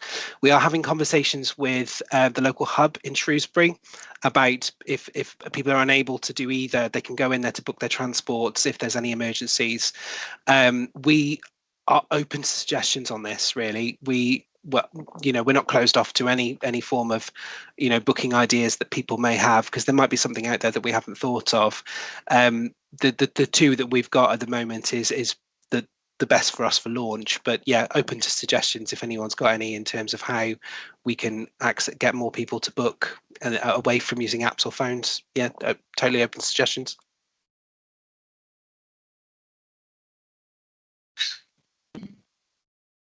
That's better. Both of you, thank you so much, Richard and Andy.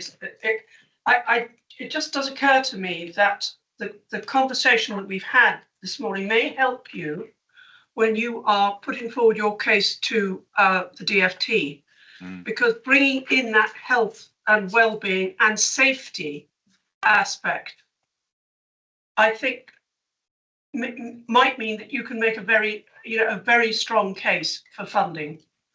So this is not a vanity project. This is actually essential, but not least because of the number of road traffic accidents that are going up rather than down, and also the fact that there's a sort of safety and health and well-being aspect to this as well, in terms of people not having to find their way home, you know, in the dead of night by methods other than bus, because they can't access any other transport. So it does seem to me that you might be able to add that to your mix when you're next speaking to them. Simon, quickly. Yeah, thank you, Chair. I know you don't want to labour the point. Just picking up on your last point there around the safety element. Yeah. I think the focus on RTCs is absolutely correct. It's something that I can do for the next meeting. I'll get something together through our team. Excellent. But I think it's wider than the RTC element. So believe it or not, Shropshire, Hereford and Worcester Fire and Rescue, we carry out 10% of water rescue incidents in the UK. And a lot of that is people walking home from the nighttime economy. Yeah. So if you want me to go away and have a look at some data around water safety and those elements that we link into, as well as the particularly RTC. apposite at the moment. I think that would be a very good idea. Thank you. No problem at all. Excellent. Richard and Andy, it's been very good to see you again. And you too. Please come back. You know, as things develop, please come back and keep us in touch. Yeah, pleased to do so. Yeah. No problem. Thank you very much. Yeah. Right, we better get on now to the reports for approval and recommendations with discussion by exception. It says here 10 minutes each if needed. So I think I shall have to be very strict. Bear in mind we're way over anyway. Anne-Marie, are you still there? Hello, I am still here, yes. Hello.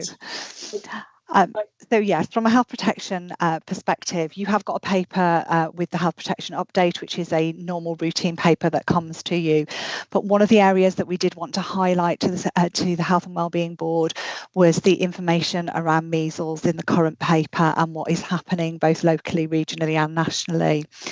As you will be probably aware, there are concerns about the rising numbers of measles cases nationally, which mainly started in the London area. But we are seeing an increase in cases within the West Midlands region now, particularly in Birmingham. So obviously those West Midlands regions will border our county, and therefore we have got an increased risk of potential cases within Shropshire. To mitigate against the impact of measles in Shropshire, Shropshire Telford and Wrekin partners are working together alongside UKHSA to make sure that we've got a pathway in place that actually helps to prevent any measles outbreaks. There are two arms to that pathway. One is prevention and the other is contain. So from a prevention perspective, what we're trying to do is encourage everybody, that includes adults and children, but obviously measles does tend to be more severe in children, to ensure that they've had 2 doses of the MMR vaccine. We have noted that pre-pandemic we had quite high numbers of MMR vaccinations of 2 doses by the age of 5. We have seen a decrease in that to 89.8% in 2022-23, which is, although above the England average, is actually below our aspiration of 92% and also below the 95% recommended herd immunity, as it is called, in relation to avoiding outbreaks. So we do have some work to do in Shropshire, as do other regions. So what we are trying to do is to communicate to all of our partners and to all of our general public, to encourage them to ensure that particularly children and unvaccinated individuals take up those 2 doses of MMR, which can be accessed via their GP practice. There is a call and recall programme in place with GPs to encourage children to be brought to their vaccinations.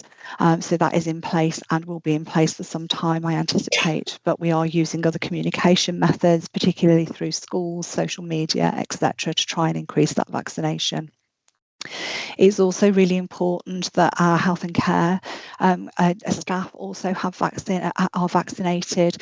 They are more likely to come into contact with people that do have measles and therefore are at a greater risk. It's probably important to note as well that in some cases, if a member of staff has been unvaccinated in those environments and come into contact with a measles case, they are likely to be asked to isolate or stay away from the setting for up to 21 days because of the incubation period of measles.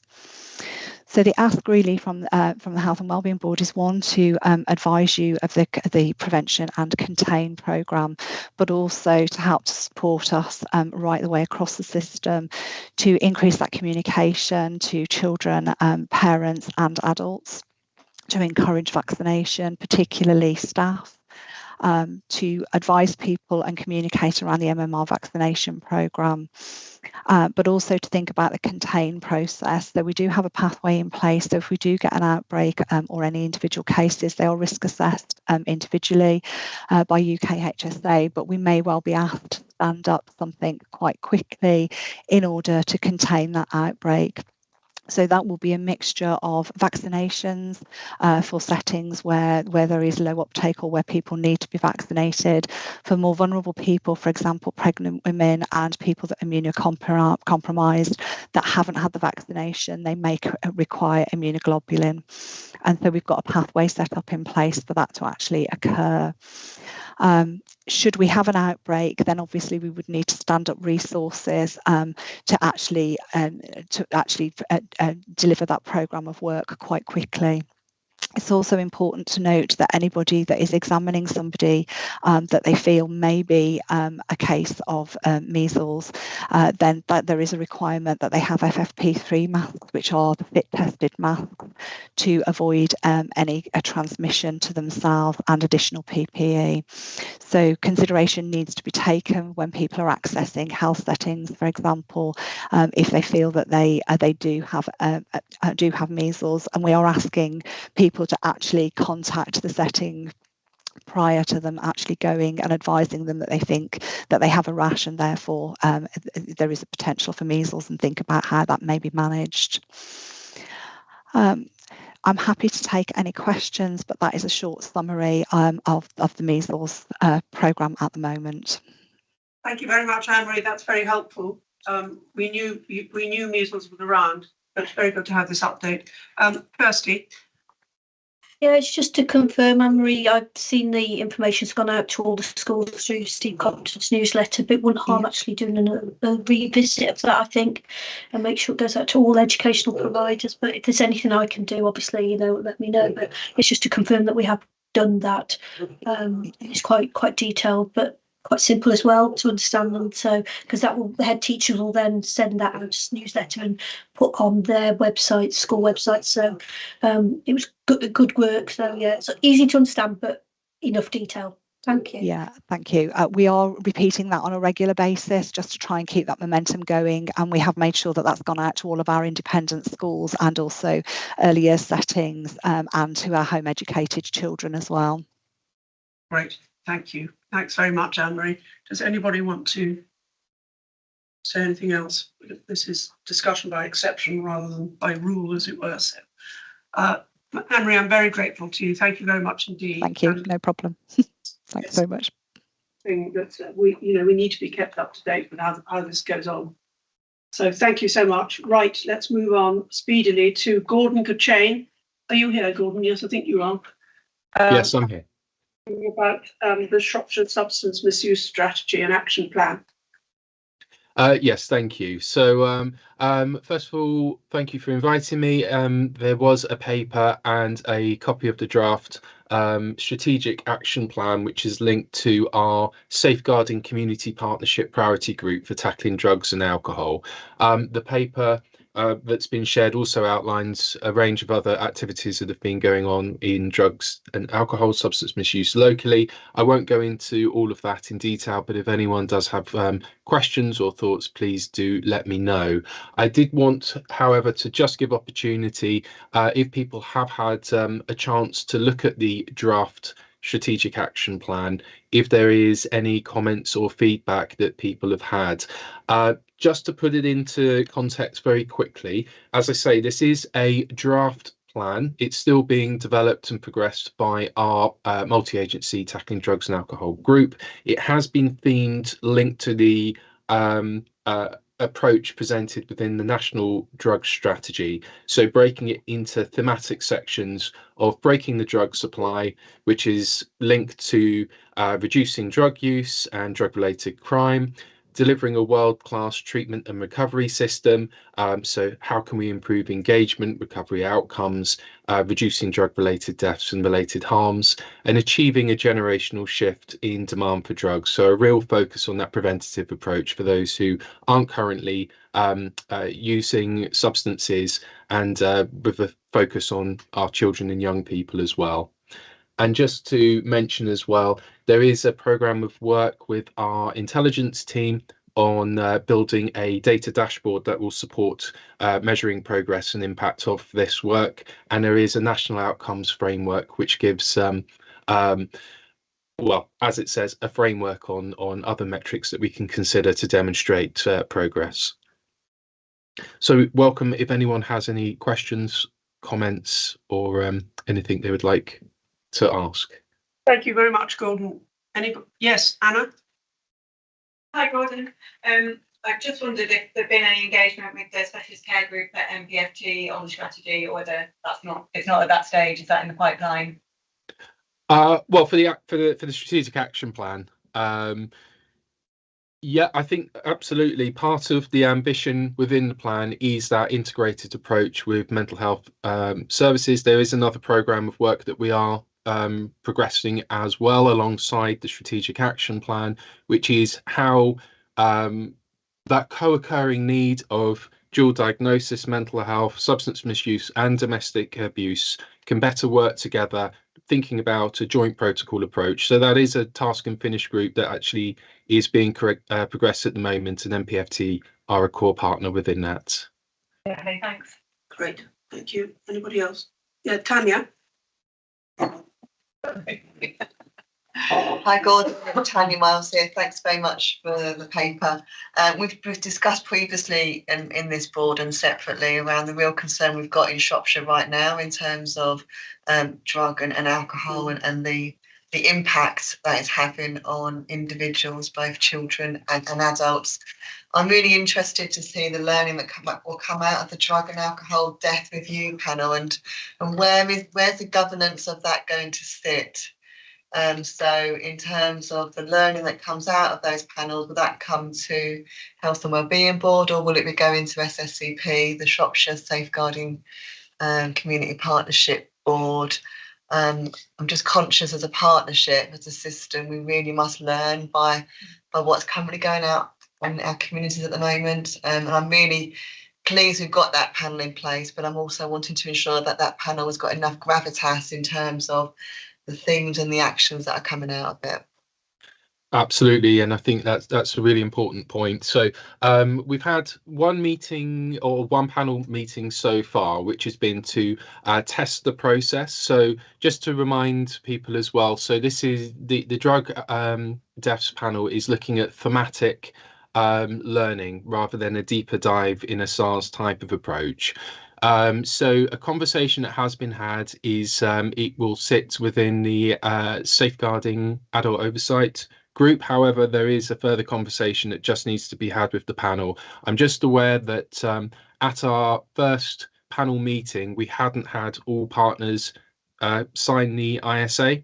So for our second panel, we're hoping to have all of that in place. So it is about ensuring that we're happy with the process, we're happy with the ensuring that we've got all of the right mechanisms in place to demonstrate learning. That being said, there was some really useful learning from the initial cases that we have looked at, and that will be fed back at the Adult Safeguarding Board on Monday. Right. Rachel? Thank you. I think so I think it's the important point that Tanya raises around where this sits. So the drug and alcohol work absolutely sits with the safeguarding board, but we need to make sure these issues escalate. I think having the dotted line to Health and Wellbeing Board is really important to make sure you've got the commitment from partners, and also that we identify if there's any gaps or themes. I think bringing the overview paper today, there might be some deeper dives that colleagues want us to go into and to bring for further updates to particular meetings. I think one area that's particularly important that Anna, you've already flagged is the mental health, domestic abuse and drug and alcohol work. I know we've got a lot of commitment from partners in that, but we absolutely need to keep the momentum because it's come up time and time again, and there's some real pathways that we need to address there. But some of the other issues that were raised through the safeguarding board are around things like access times for and some of the emergency response when people are in critical and some of that was linked to drug misuse as well. So that join up is critical. So I guess whilst for the assurance that Tanya mentioned it, yes, we are going through the safeguard, but we need to make sure that gets escalated to the governing body, but also here if we're not getting that partner commitment. Yes, Penny. Just another join up as well, which I think is happening in the background, but just to make sure is on the joint strategic needs assessment and the place-based joint strategic needs assessment. So we know some intelligence is coming through that process around, Amanda mentioned it in particular around Ludlow and social behaviour, but that's very much connected to drug issues as well. So it's just about making sure that this is a great place to make some of those connections as well. Yeah, good point. Okay, anybody else? Right, in which case we have recommendations to this. That the Health and Wellbeing Board is recommended to, first of all, note the updates regarding the substance misuse operational work streams, then review the attached draft Tackling Drugs and Alcohol Misuse Strategic Action Plan and feedback comment. I would think that'd be quite important for you, Gordon, wouldn't it? And provide support, suggestions and challenge to programme plans as presented to the board. Is everybody happy with those? Can I have a proposer and a seconder? Rachel and Tanya, thank you very much indeed. Thanks so much, Gordon, as ever. Thank you. And we'll see you again soon, I hope. Great. Okay, now we move on to the Director of Public Health's annual report. Rachel. Thank you, Chair. So you will have got the Director of Public Health annual report in your pack. This is a statutory responsibility. I have as Director of Public Health to produce a report, an annual report, which describes the health of our population so that we as decision makers and colleagues in communities can use this report. It identifies health gaps within and priorities that need to be addressed. This the report this time has got a theme overall around rural health and I'll come on to that, but it also does identify those kind of patterns of health and wellbeing. And then we do always look back at previous recommendations to ensure that we continue to address those previous recommendations and don't lose sight of that. Within the forward, we have this report actually included 175 years of public health and recognition that that's the public health been around for that amount of time. I would have to say it was the foundation of local government back in the day, the origins, and that's, as a historian, I had thought of that, so I won't go into that today, but I think there's a lot in there that sort of interesting reflections of where we started at that time, and actually talking about measles and other infectious diseases today kind of brings a lot of that to life, sanitation, so it's a good reflection in there, and where our team want to see some of that work going forward in the future, and the very varied backgrounds that we all have, as all of us as public health professionals, I would argue. In terms of some of the patterns, they're very known and they're obviously very aligned to the Health and Wellbeing Board priorities. So we still have concerns, I guess, within Shropshire, and we feed that into the health and wellbeing, the integrated care strategy around smoking, and particularly smoking delivery. We've discussed that at the previous board, preventable mortality and issues around cardiovascular disease, which we've already mentioned, the health checks that we talked about, smoking, alcohol misuse, particularly in Shropshire, and excess weight, are things that come up time and time again. And you'll know as a board we discussed these and approved a staff health excess weight strategy the other week. SMIs, serious mental illness is something else, and mental health, and again, right, so we discussed that. So there's a number of areas that are coming up as flagged, and we need to make sure that we identify those areas that we have discussed perhaps more briefly, and maybe we'll need to play into our future plans, and as we redraft both the health and wellbeing strategy and the ICP board around dementia diagnosis, screening coverage, which we as a board want to be assured of, and we feed that into our health protection updates, and the importance of education as well. So the report itself, the main bulk of the report, as I said, it highlights some of the issues around rural health, and you'll see that there's a number of chapters in there that pick up both the opportunities and the fantastic opportunities that come to us through being a rural county, but also some of the challenges that we need to take account of. And we've mentioned lots of them this morning: cost of living, housing, employment, transport access, digital exclusion, and the wonderful value that is our communities, but also that they actually leave a lot of. We need to recognise that and support our communities and the kind of vulnerability of that sector as well. Within that, then, there's just a number of recommendations within the report, which I would bring to the board, and hopefully the board will support these recommendations around rural proofing, around the importance of localities, around the work we've discussed this morning around place-based working and neighbourhood working in a rural area being intelligence-led. And then there's a kind of final recommendation, which I can't see now because I've just moved it across around kind of infrastructure. Again, that links into some of the discussions that we've had. And hopefully the report, it will be for partners. It's there as an evidence base to support the conversations we're having both locally and nationally. And obviously we'll follow up on these recommendations to make sure that we are taking them forward, not just as a board, but this across partners. And then the final bit is a reflection back on what we said. My first report I presented, I remember it very well, March 2020. We sat in this room just before we all went into lockdown, and it talked about a new public health as a county. It's not one person's responsibility, it's a shared responsibility. It talked about the importance of sort of prescribing. It talked about the importance of communities and some of the progress that we've made over the last few years, notwithstanding a pandemic in the middle of it all, and to move towards that. So it's just to commend that report to you all, and obviously happily take any comments, feedback, etc. Well, I would say this, wouldn't I? But I think it's a great report. I really do, and I love its focus on rural, obviously. And I should have said a massive thank you to Val, who is obviously no longer moved on, retired to much greater and better things, but she was absolutely a fundamental part in putting this report together, as well as the team. Great. Anybody want to make any comments or questions or anything to Rachel? Jackie? I know it's kind of comments by exception. So the exception is how exceptional the work is, and how you bring in and you tie in the voluntary and community sector. We feel appreciated, we feel listened to, and actually when we make a comment, it makes a difference. So thank you for that. It's exceptional. Across the system, we don't get that buy-in across, but certainly when we look at the preventative framework and all of that, and just personally, thank you for championing the social task force, the hardship and poverty group. You listen and you champion those causes that we bring, those trends, and just thank you. You are exceptional. Thank you. No, Penny and Claire, and across the system, you do listen, and you exceptional. Thank you. Great. Any more? Oh, and Amanda. Chair, if I may, sorry, it's just to pick up on Rachel and the team's report there.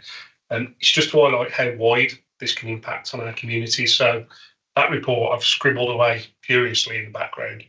We will base I have to produce a legislative document called a community risk management plan, and that's based on empirical data and everything else.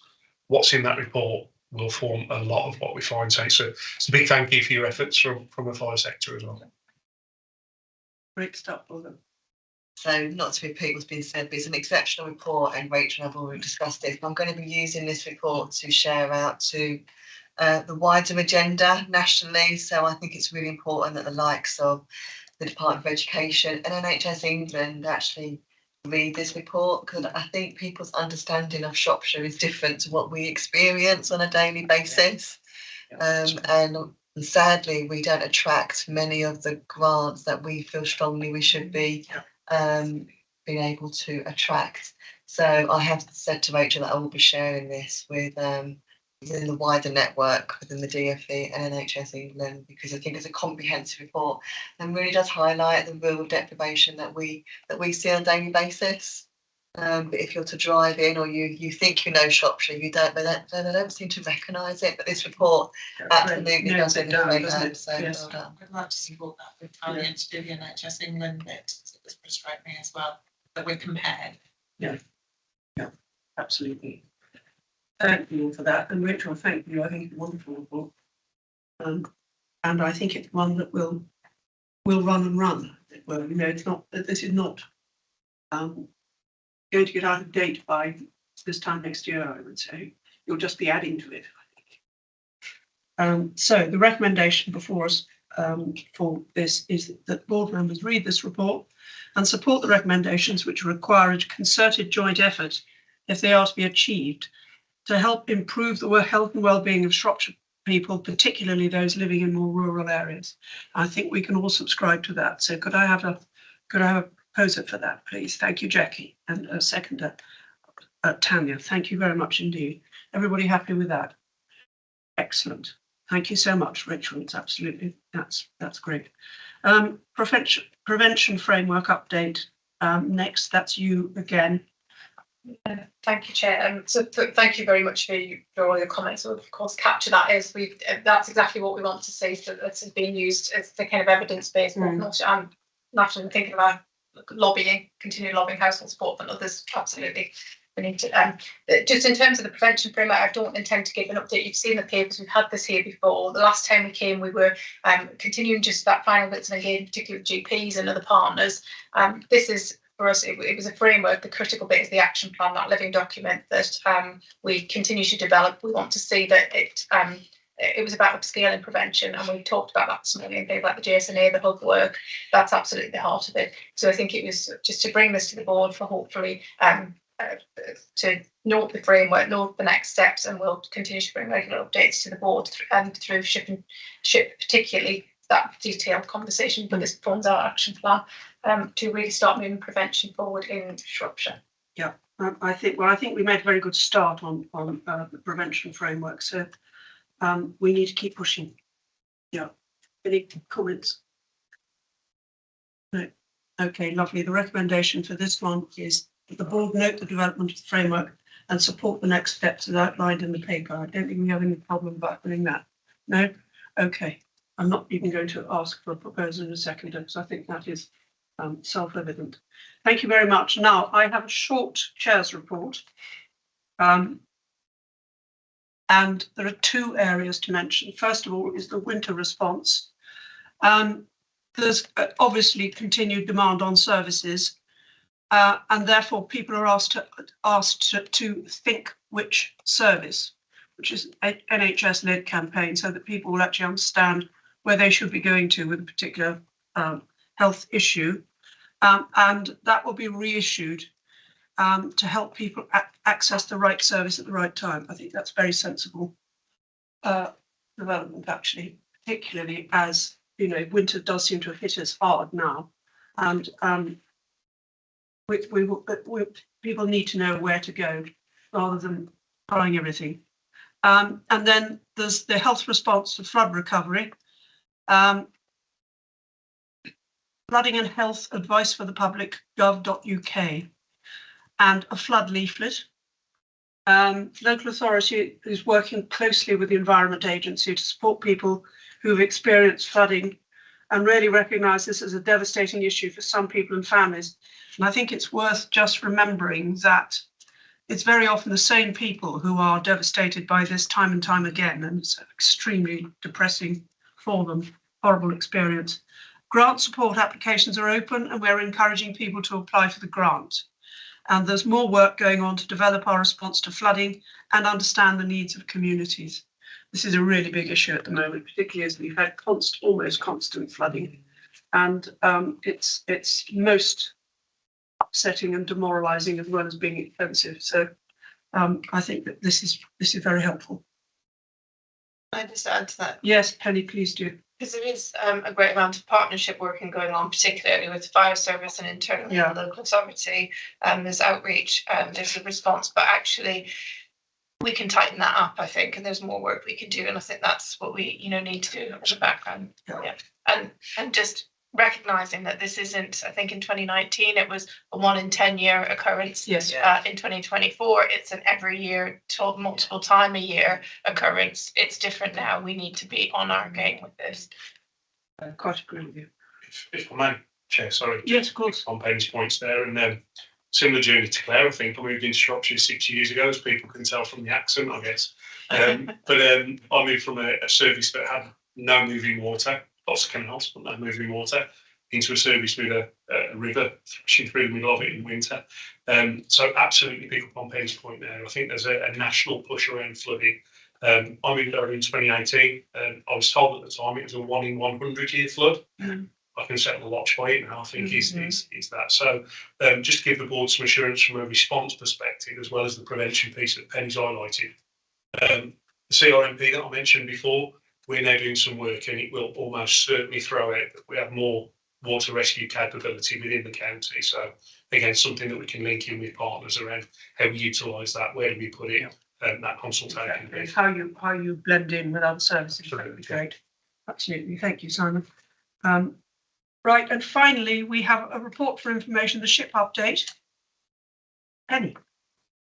So I will just assume that the board members have read the report and will continue to provide reports for information. And a lot of, in fairness, a lot of what you've heard here today comes to the ship as well. Yeah, so it's a cross-pollination. So I won't bore everyone again with what we've talked about there.